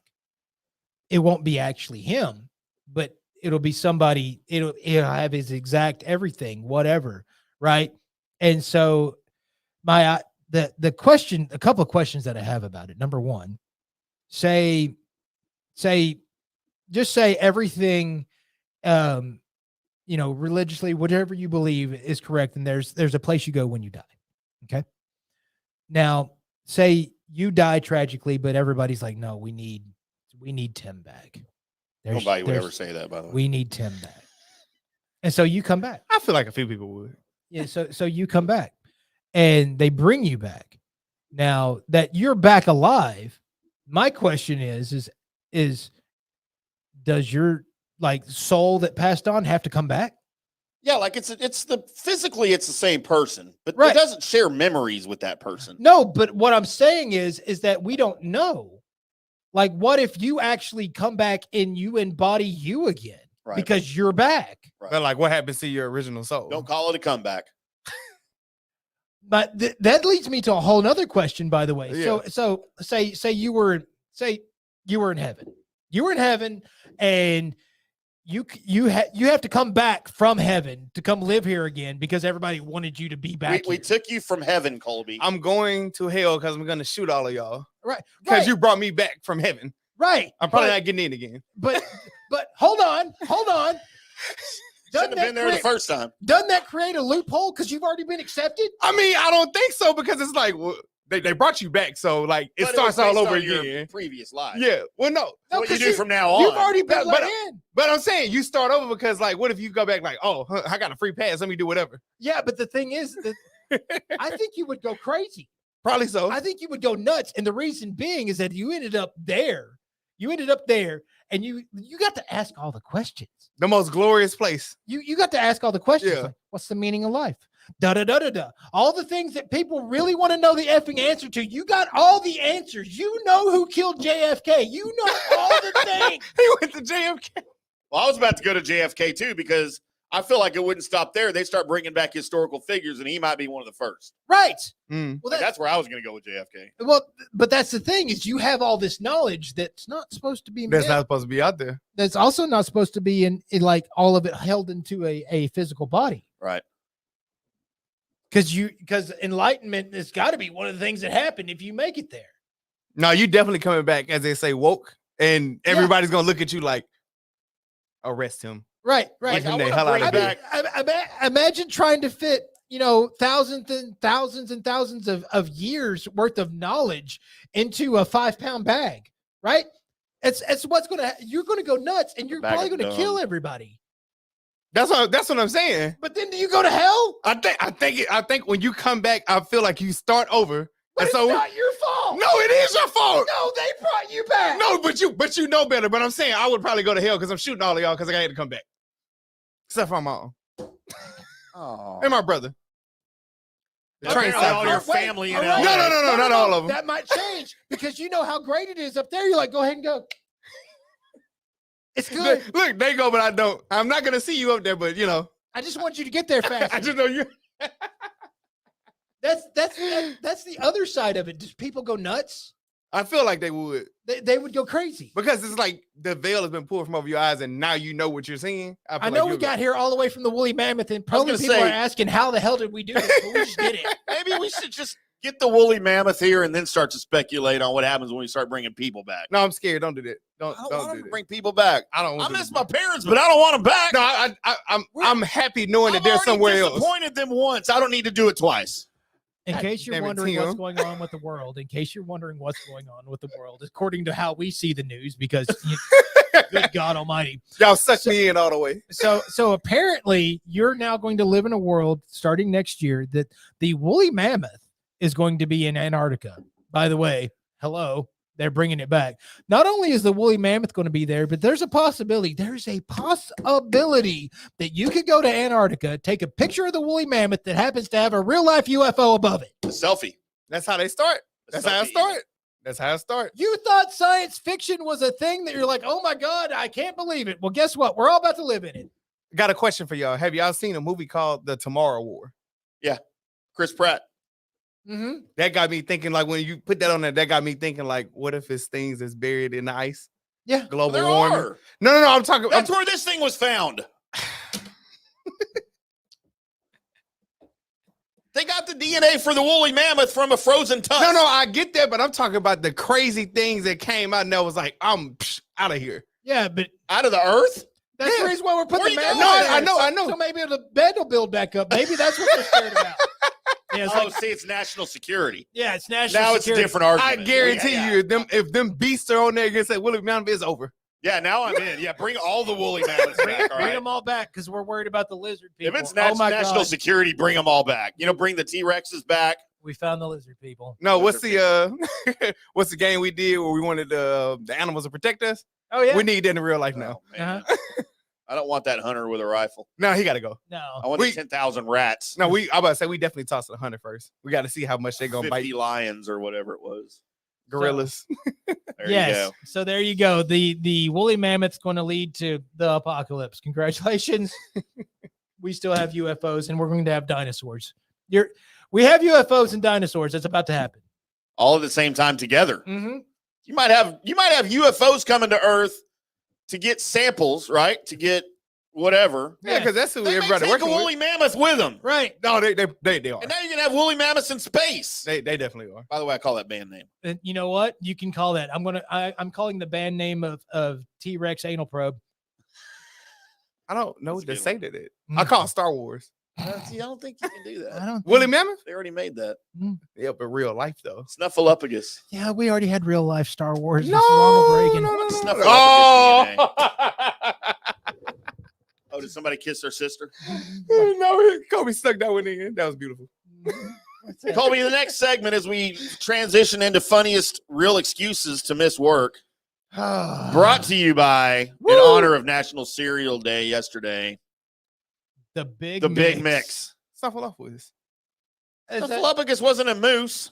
No, That's a moose. that's no. Yes. Well, that's a moose and a It's chicken. a mooster. It's a It's a man, mooster. It is a mooster. I can't believe you just no. That's pretty good. I'm mad. That was pretty Well, good. that's a mooster. Man, That's I an believe those ugly. exist too. That is ugly. I call the band name Mooster. Mooster Big Mix.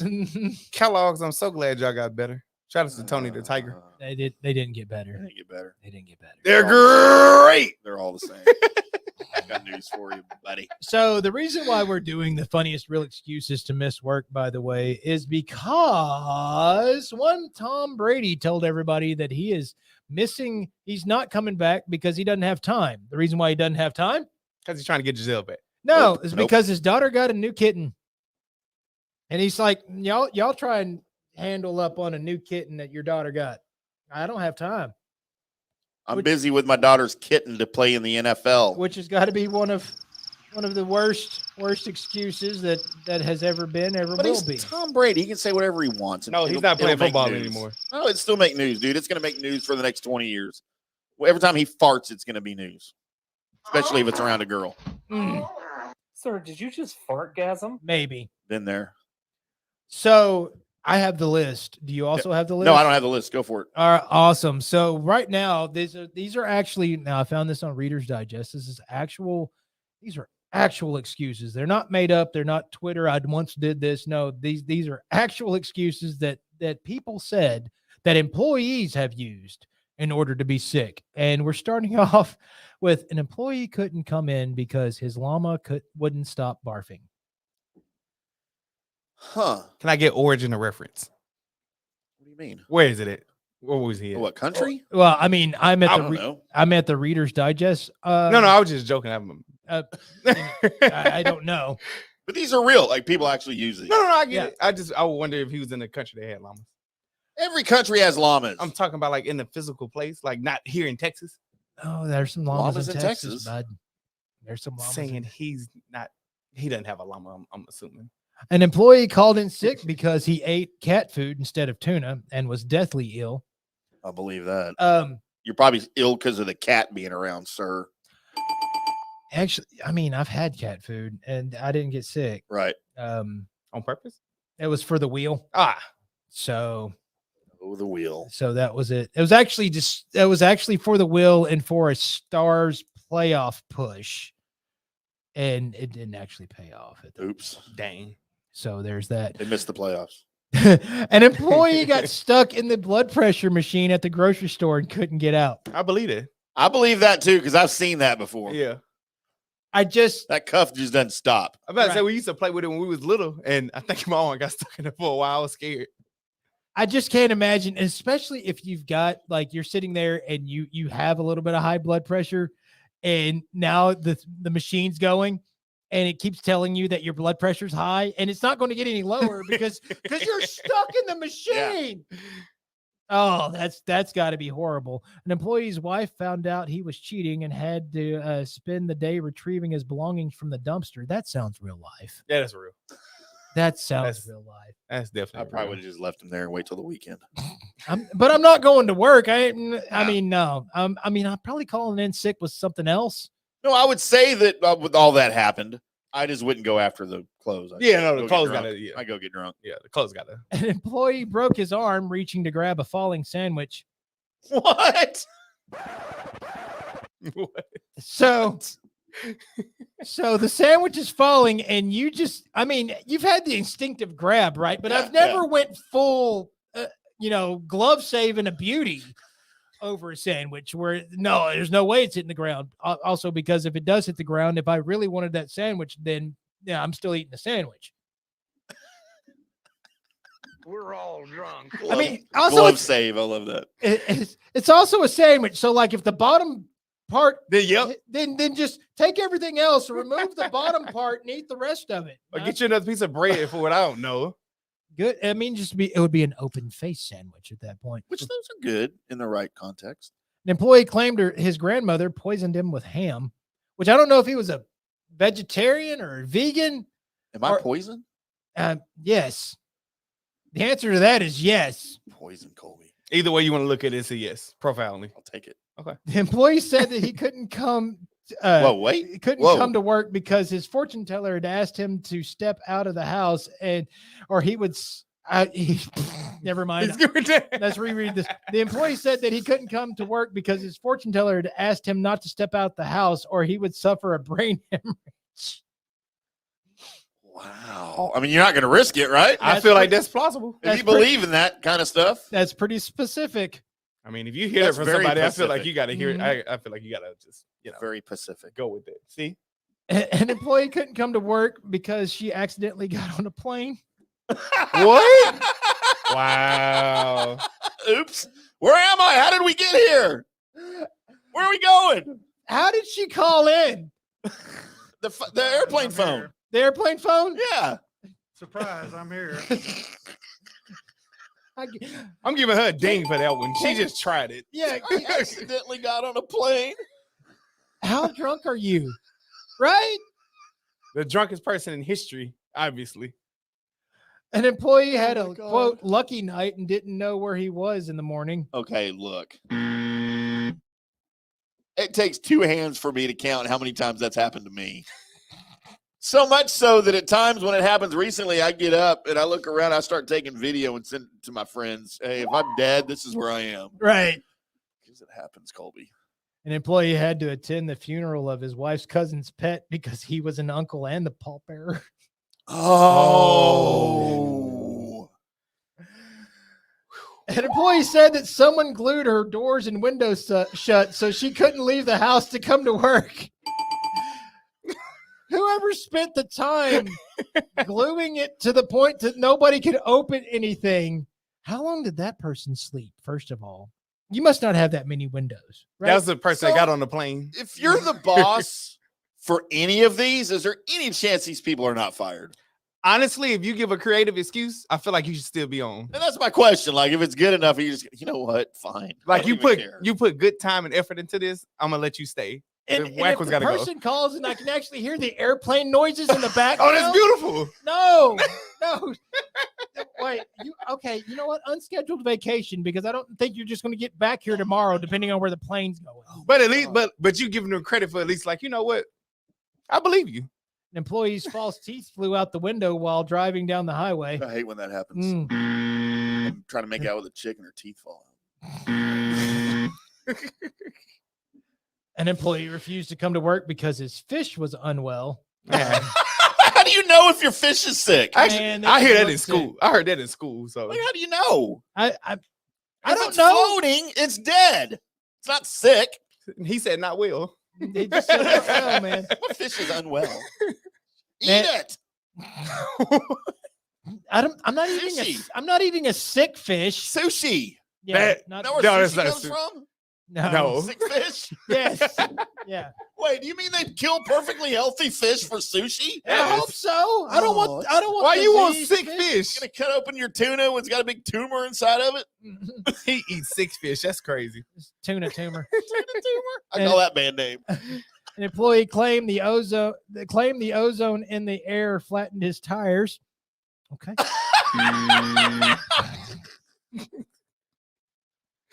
An employee was bowling the game of his life and he couldn't make it to work.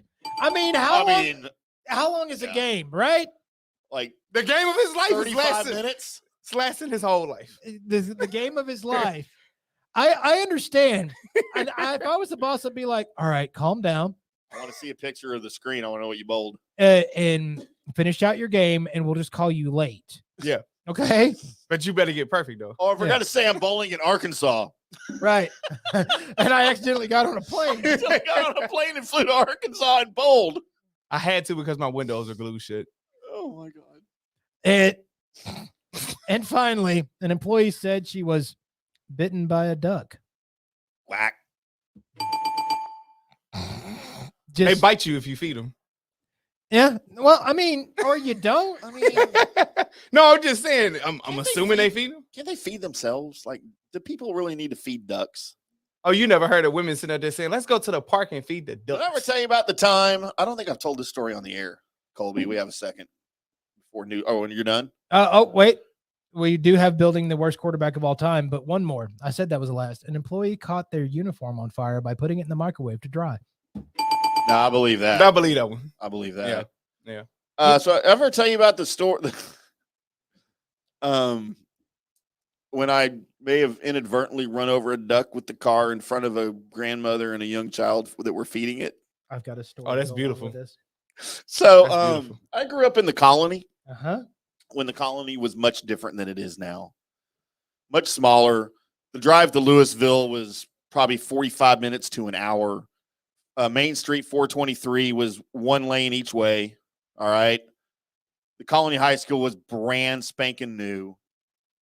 And I drove to school and I drove some of my friends. So when I would leave, I would take them home, right? One of the routes that we took went right from 423 on to Nash Road, which there's a big city park that's been one of the first parks in the colony. It's been there forever, and it's a home to ducks. Uh-huh.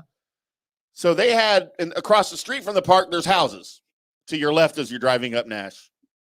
And there were a lot of times people in those houses sitting on the curb throwing ducks bread or whatever, and the ducks would come across the street and they'd eat it, and then they'd go back across the street. Well, so I turn on to Nash. I've got a car full of people, way too many people for my 1983 Nissan Sentra station wagon, okay? Okay. I think I had 8 people in the car. I mean, that's And we're joking That's a around, station goofing wagon. around, and I see the ducks crossing the street way up there. I don't see the people feeding them, and I'm trying to pay attention to the 8 conversations going on behind me, and who I'm taking first. And as I progress up the road, I start to slow down because I don't want to run over the ducks. right. And I see the old lady over here sitting on the curb with the little boy sitting on the curb. And I see them doing this, throwing. If you're not watching us on video, I'm making a throwing motion.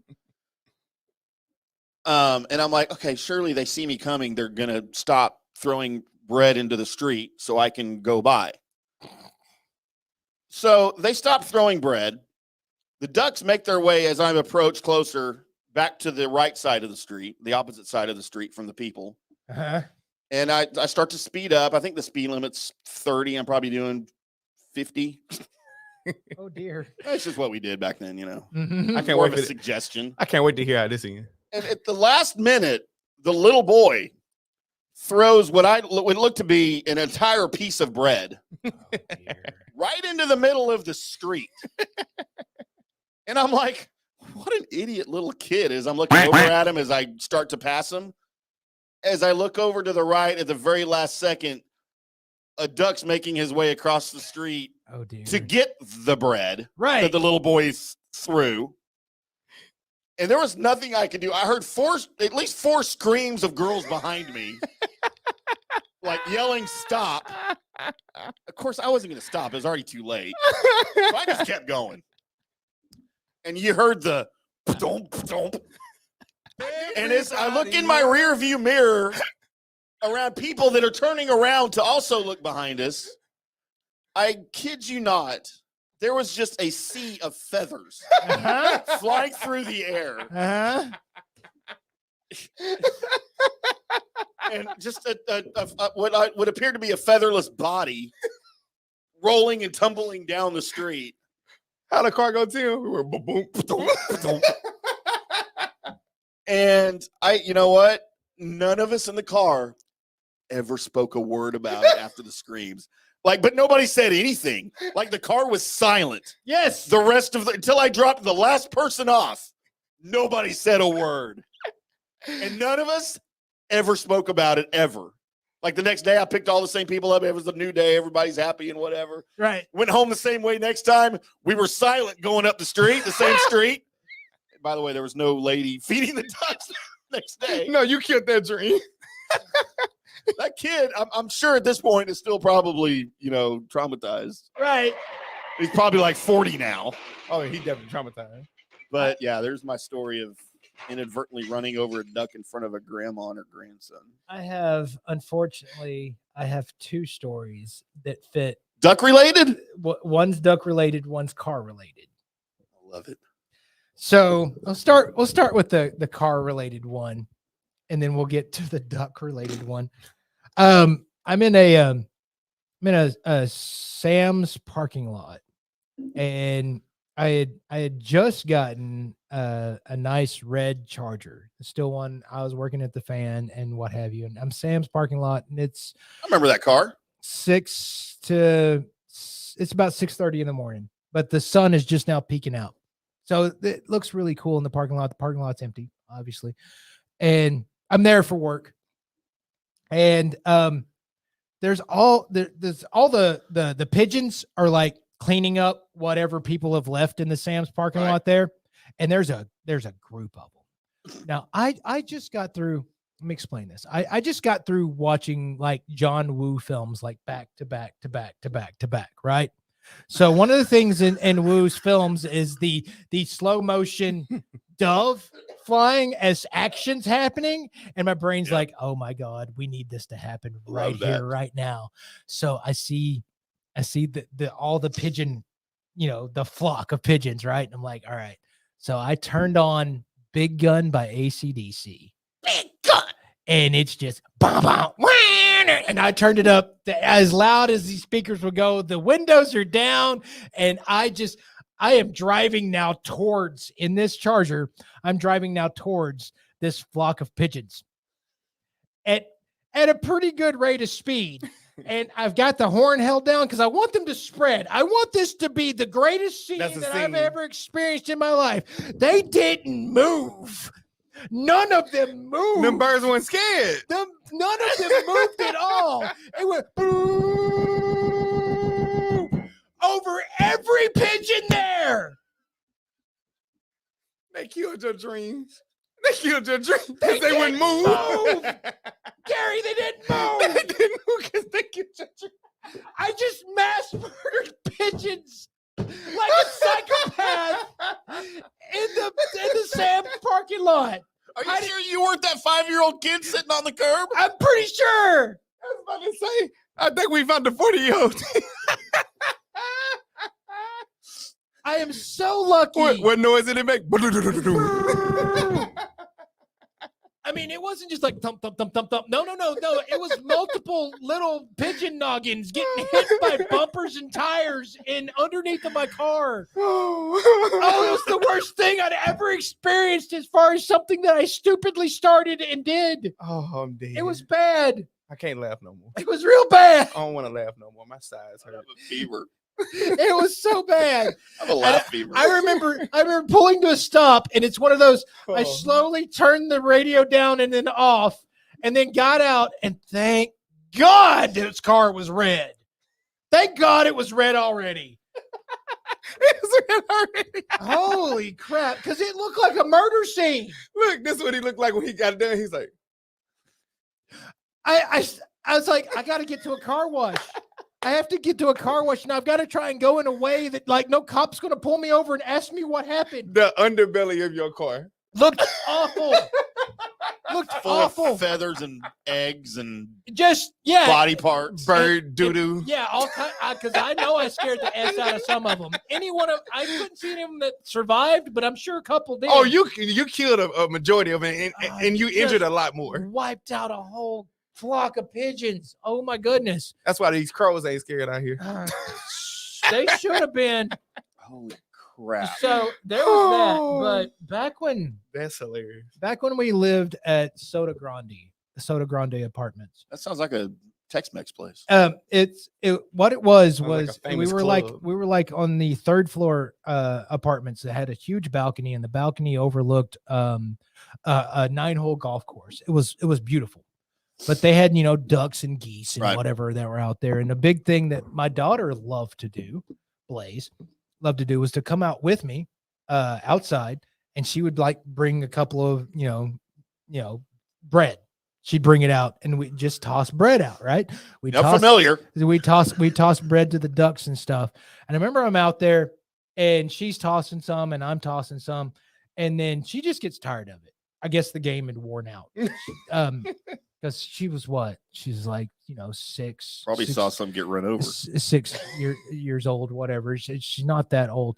And so she starts going back in, and I still have like 2 pieces of bread in my hand. I'm like, well, I'm not going to sit here and keep doing this. So, and then the wife at the time, her mom yells out that I needed to go do something. And that kind of cheesed me off a little bit. So I remember I'm just wadding up the bread like into a bread ball, right?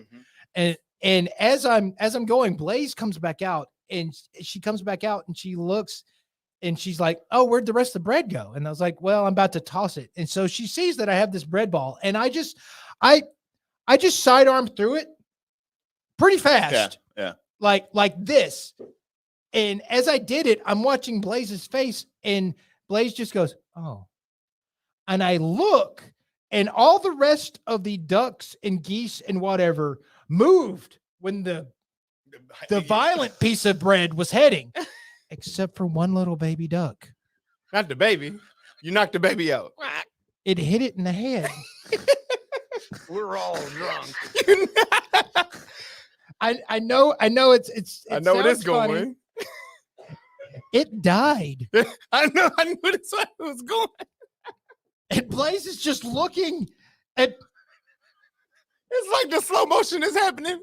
What did you do? Webber. I literally with a piece of bread let my daughter experience death for the first time. Tell what you said, Daddy. Daddy, what did you do, Daddy? I don't know what she sounded like. I'm just guessing. It was so horrible. Did you have to explain things to her after that? Please tell me what she did next. She looked up at me, and I looked down. And I was like, "Sugar pot." Oh, don't tell me you told her the truth. Just say it was asleep. Tell me you said the duck was asleep. I don't think that ducky's going to make it.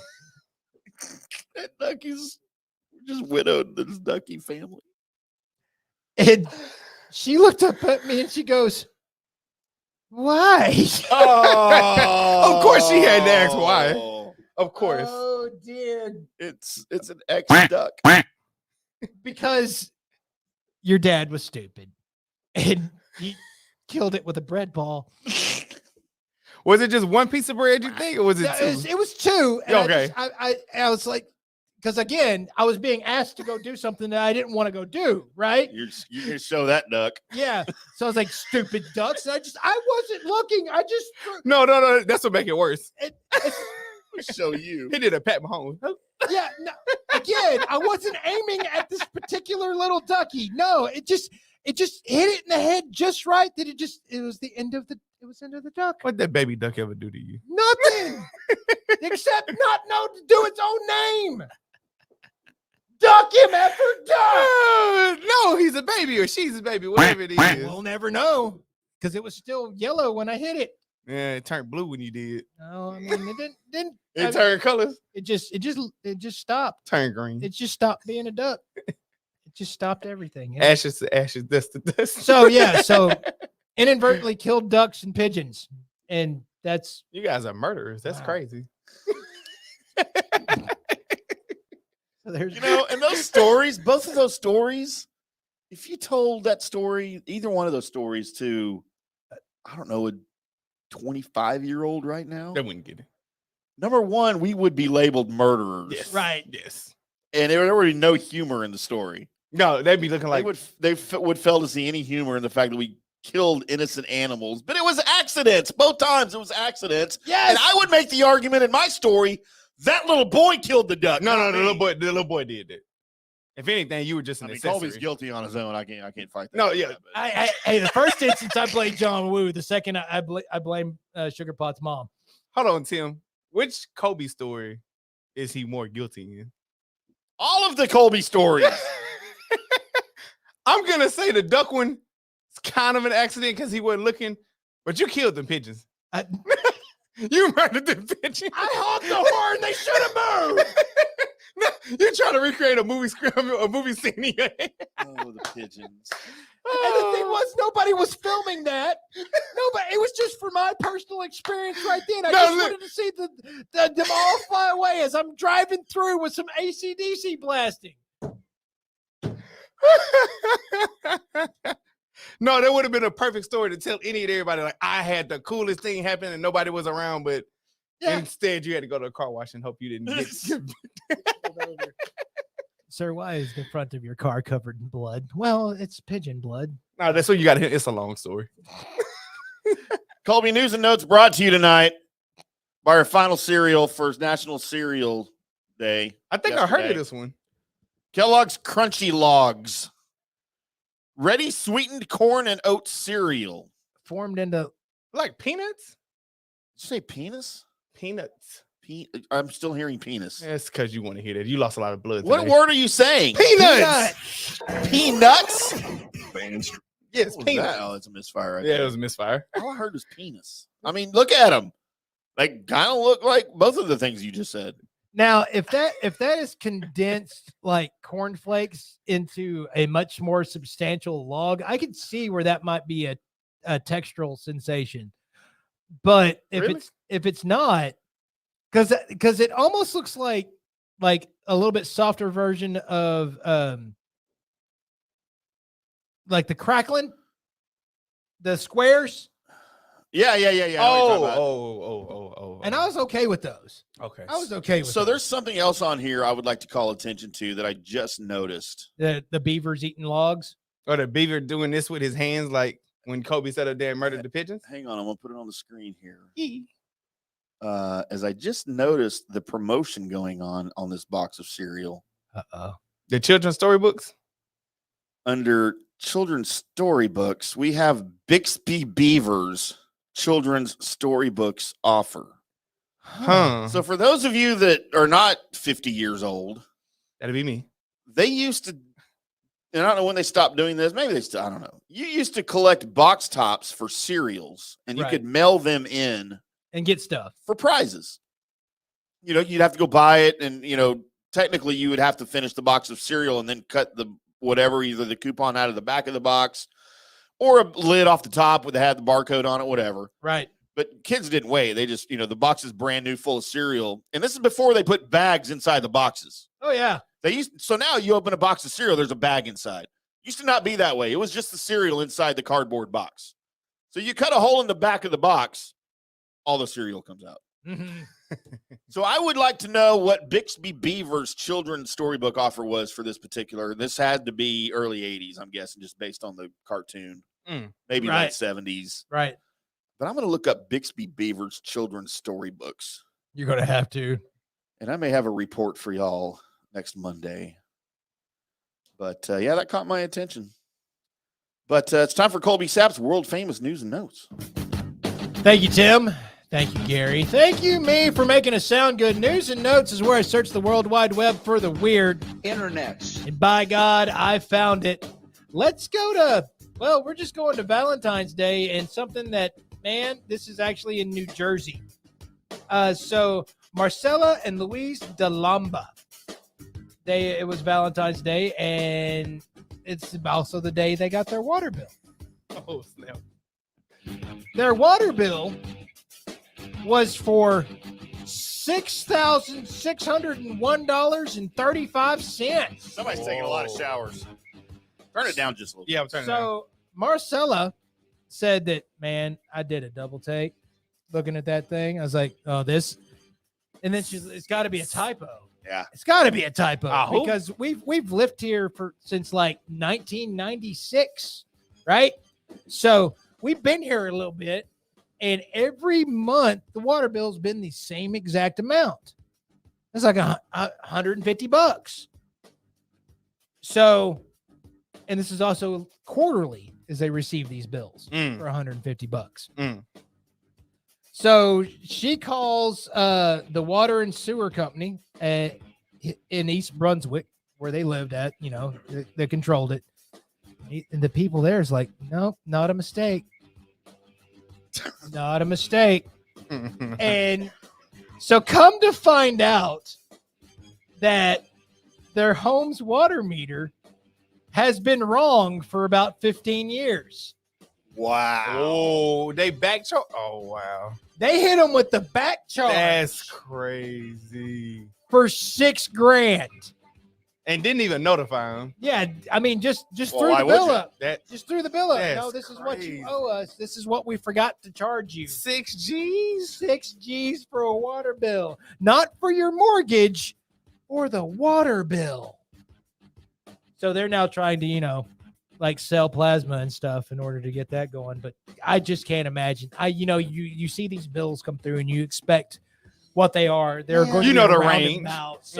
So next week I'm gonna have a story for y'all regarding that exact same thing, that a personal experience. We'll do that off the top of the show. But the problem is, you just hope those are always right, like, because it's such a beat down to try to fix it, right? It is. And it's almost, sometimes it's not even worth it. Like, I'll pay an extra $100 this month if I don't have to call them and talk to people. Like, but at that point, yeah, you can't do that.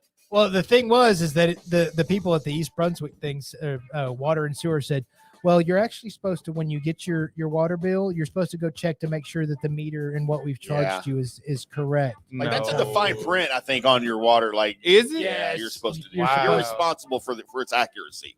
So, but for 15 years, y'all probably saw this like, oh, they'll pay a little bit. Yeah, no, they I just haven't either. just caught it. Yeah, that's what I'm saying. They just caught it. Like, that's wild. Yeah, may want to give them folks a break. I'm just saying.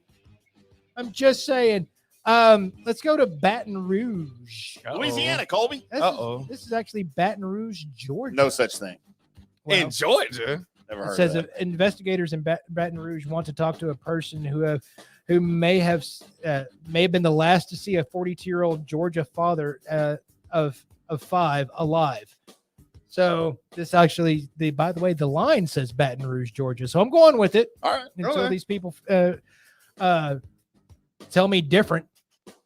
So the body of Nathan Millard was found at left at the back door of a funeral home, wrapped in a rug and plastic. So now the police sent it to the death inspector. The death inspector. The death inspector. What it says on his card. Yes. The guy at the morgue. The right? death inspector. He's the death inspector. That's a great movie. Before they ran toxicology or anything, the guy's like, I don't think he was killed. Now it's probably something to do. They haven't got the toxicology report yet, so I'm imagining that has something to do with some of this going on. So the police immediately got up and said, now. Our people at the morgue have said that there's no foul play involved with the death. So we would just like the last person to have seen him alive. Please just come forward. For the guy wrapped in plastic in a rug dropped off at the funeral home. Wow. This sounds like a ruse to try and catch the murderer, right? It is. So They're going to be giving more updates once the toxicology report comes back. But I'm thinking that if I had anything to do with it, the last thing I'm doing is go, hey, yeah, no, I saw Fred. It was me. Yeah, no, I dropped him off there because I don't know what else to do with the body. He goes to the funeral home, right? Holy crap. Holy crap. Let's go from there to Virginia, where a 35-year-old woman was shot in the leg by a Virginia homeowner after she allegedly broke into his house naked and attacked him with a frying pan. I mean, he was deadly naked, weapon. And it was the frying pan she was worried about. Yeah, Paula Michelle Locklear, which Heather's sister. Yeah, doesn't look great. Doesn't look awful. Like if she were to charge in naked, I would have been afraid, but it'd be worse that would have happened. Colby, I'm in. Okay, all right. You always in. Down to clown. So, do you ever just hand your random dates frying pans and go pretend like you're attacking me and then shoot them? This is I have foreplay. handed my dates things, but Right. never a frying pan. Okay. Is this something you're gonna try? Usually it's Rohypnol. Your mic's on. Oh, damn it. Sorry. So there's that. I meant M&M's. By the way, do you want to smell like St. Patrick's Day? No. It's beer, right? Yeah, I don't either, but there is a cologne company out there that's selling Irish cream, clover, and the smell of Ireland colognes that you can wear on St. Patrick's Day, which the smell of Ireland kind of sounds like, you know what? I mean, you just smell like an evergreen? Right? So what you telling me is they bottled up the Irish Spring soap and made it a fragrance. I wish. I mean, if that was the case, then cool. That would be good. I'm not saying it wouldn't be, but I'm assuming that's what But they I did. feel like at least here in Dallas, the smell of St. Patrick's Day is just stale beer. Right. I was gonna say puke, but sure. And old female crotch. I don't. Yeah.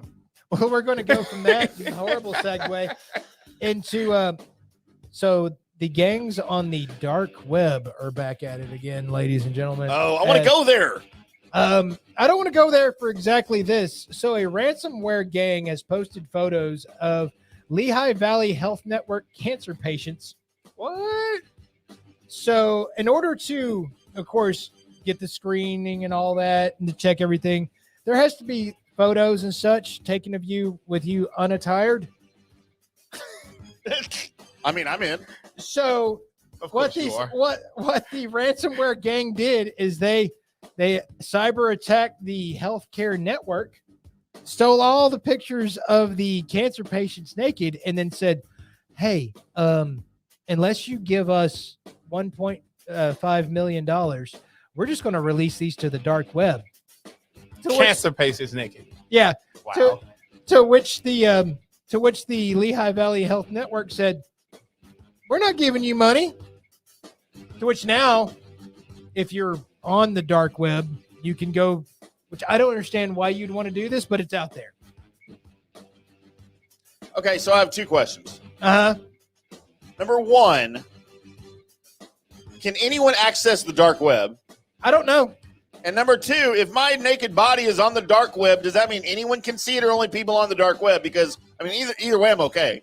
So I But, think like, if you put all of those naked bodies on the dark web, does that mean, like, everyone can see it or only people on the dark web? no. So I think you have to be on a dark web, but the dark web can release it to the regular, I guess, internet. If that makes sense. So it's what, a part of it, but a back. I don't know How that works. So what a lot of the dark web is it's web pages, but they don't have like the web address is something that no one will ever Google search to find. Yeah. You've got to know the exact, digits, numbers, all of that in order to be able to access something along that lines. And that's kind of where my understanding of what you do to get to the dark web is. And by the way, where you can order everything. Dude, apparently. we need to get a dark web expert on the show. We do. I have questions. By the way, which won't be a member of the Black Cat ransomware gang, because I don't agree with them busting into the hospital thing. No, that's bad. That's Nobody. horrible. That's a crazy. terrorist act. That is a terrorist act, and I mean I condone not saying, hey, we're not going to act with terrorists, but come on, man. I think I would have tried something to stop it because there you go. I mean, that's not. But hey, look, not to be dark here or dark web. Uh-huh. If you die of cancer, do you really care if your naked pics are out there? It depends. I wouldn't care. I mean, the family wouldn't like it, but No. as a person who's passed on to that next plane, do you really care? The other side of it is I'm pretty sure there's probably already pictures of me in some point or time. Just waiting for one of y'all to say it. Naked. Oh, there's no question. Yeah. So I mean, I'm pretty sure that's over at dspmediaonline.com. Yeah. Hey. I mean, you can go there, but I don't be looking for And on the FanStream Sports app. nakedness of me. And finally, let's go to Illinois, where, man, this guy is the king of hide and seek. Jennifer Mage, for 8 months, didn't know where her husband was. She's also lives in a hoarder house. So, I'm sorry, I wasn't trying to laugh. so 8 months went by until she ended up looking in one closet, and that's where she found Richard at. He had hanged himself. So for 8 months Wow. in a house, she didn't know where her husband went, but there's so much S in this house. It took her 8 months to get to this particular closet where he was found dead. He had hung himself in there. Oh, but he didn't stink?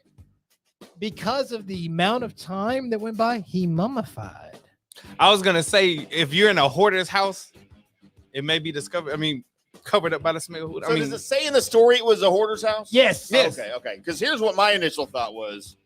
These are really rich folks who live in a really big house, and they have separate closets. Like on the other wing. Yeah, I've been in master bathrooms where there's literally separate closets on separate side of the house, right? For him and her. Right. So I'm thinking, all right, well, he just hung himself in his own closet. She never has a reason to go in there. She wouldn't go in there looking for him. So he did it there, and she just never found it. But if it's a hoarder thing, that's an entirely separate scenario. He sealed himself in the closet, by the way, and because of the stuff that was surrounding the closet, and also his mummified person, it prevented odors from persisting. So they were for a little bit, and then they just basically stopped. Mummified. I was gonna say you can mummify. I was gonna say with him mummifying himself, I'm just gonna go out on a limb and say he's not the hoarder. No, he's not the hoarder. He was just tired of. No wonder he he killed himself. That's what I'm saying. He was tired of being a part of it. I mean, you get divorced too. That works. Yeah, you could try that route first. Well, technically, he got divorced. Oh, he's divorced. All right. Technically, he left. He checked out. He Oh, left. that's the first person that's gonna come back. He checked out. That's Yeah, they go get that guy. Can we get his DNA first, please? Holy crap. All right. Yes. And so to you, the master of hide and seek, we congratulate you. And also, You win hide and seek You win hide and seek. to the point that you're mummified. The greatest hide and seek player ever. couldn't find that dude for 8 months. Put that on a tombstone. No, for real, you got to put it on Greatest this. hide and seek player ever. They need to make a movie. Everybody. Holy crap. Not only is that news and notes, boys and girls, that is the Colby Sapp and IndyCarTim show for today, this Wednesday. We thank every one of you for watching. And like to apologize for everything that we said. For downloading. We promise we'll do better next time.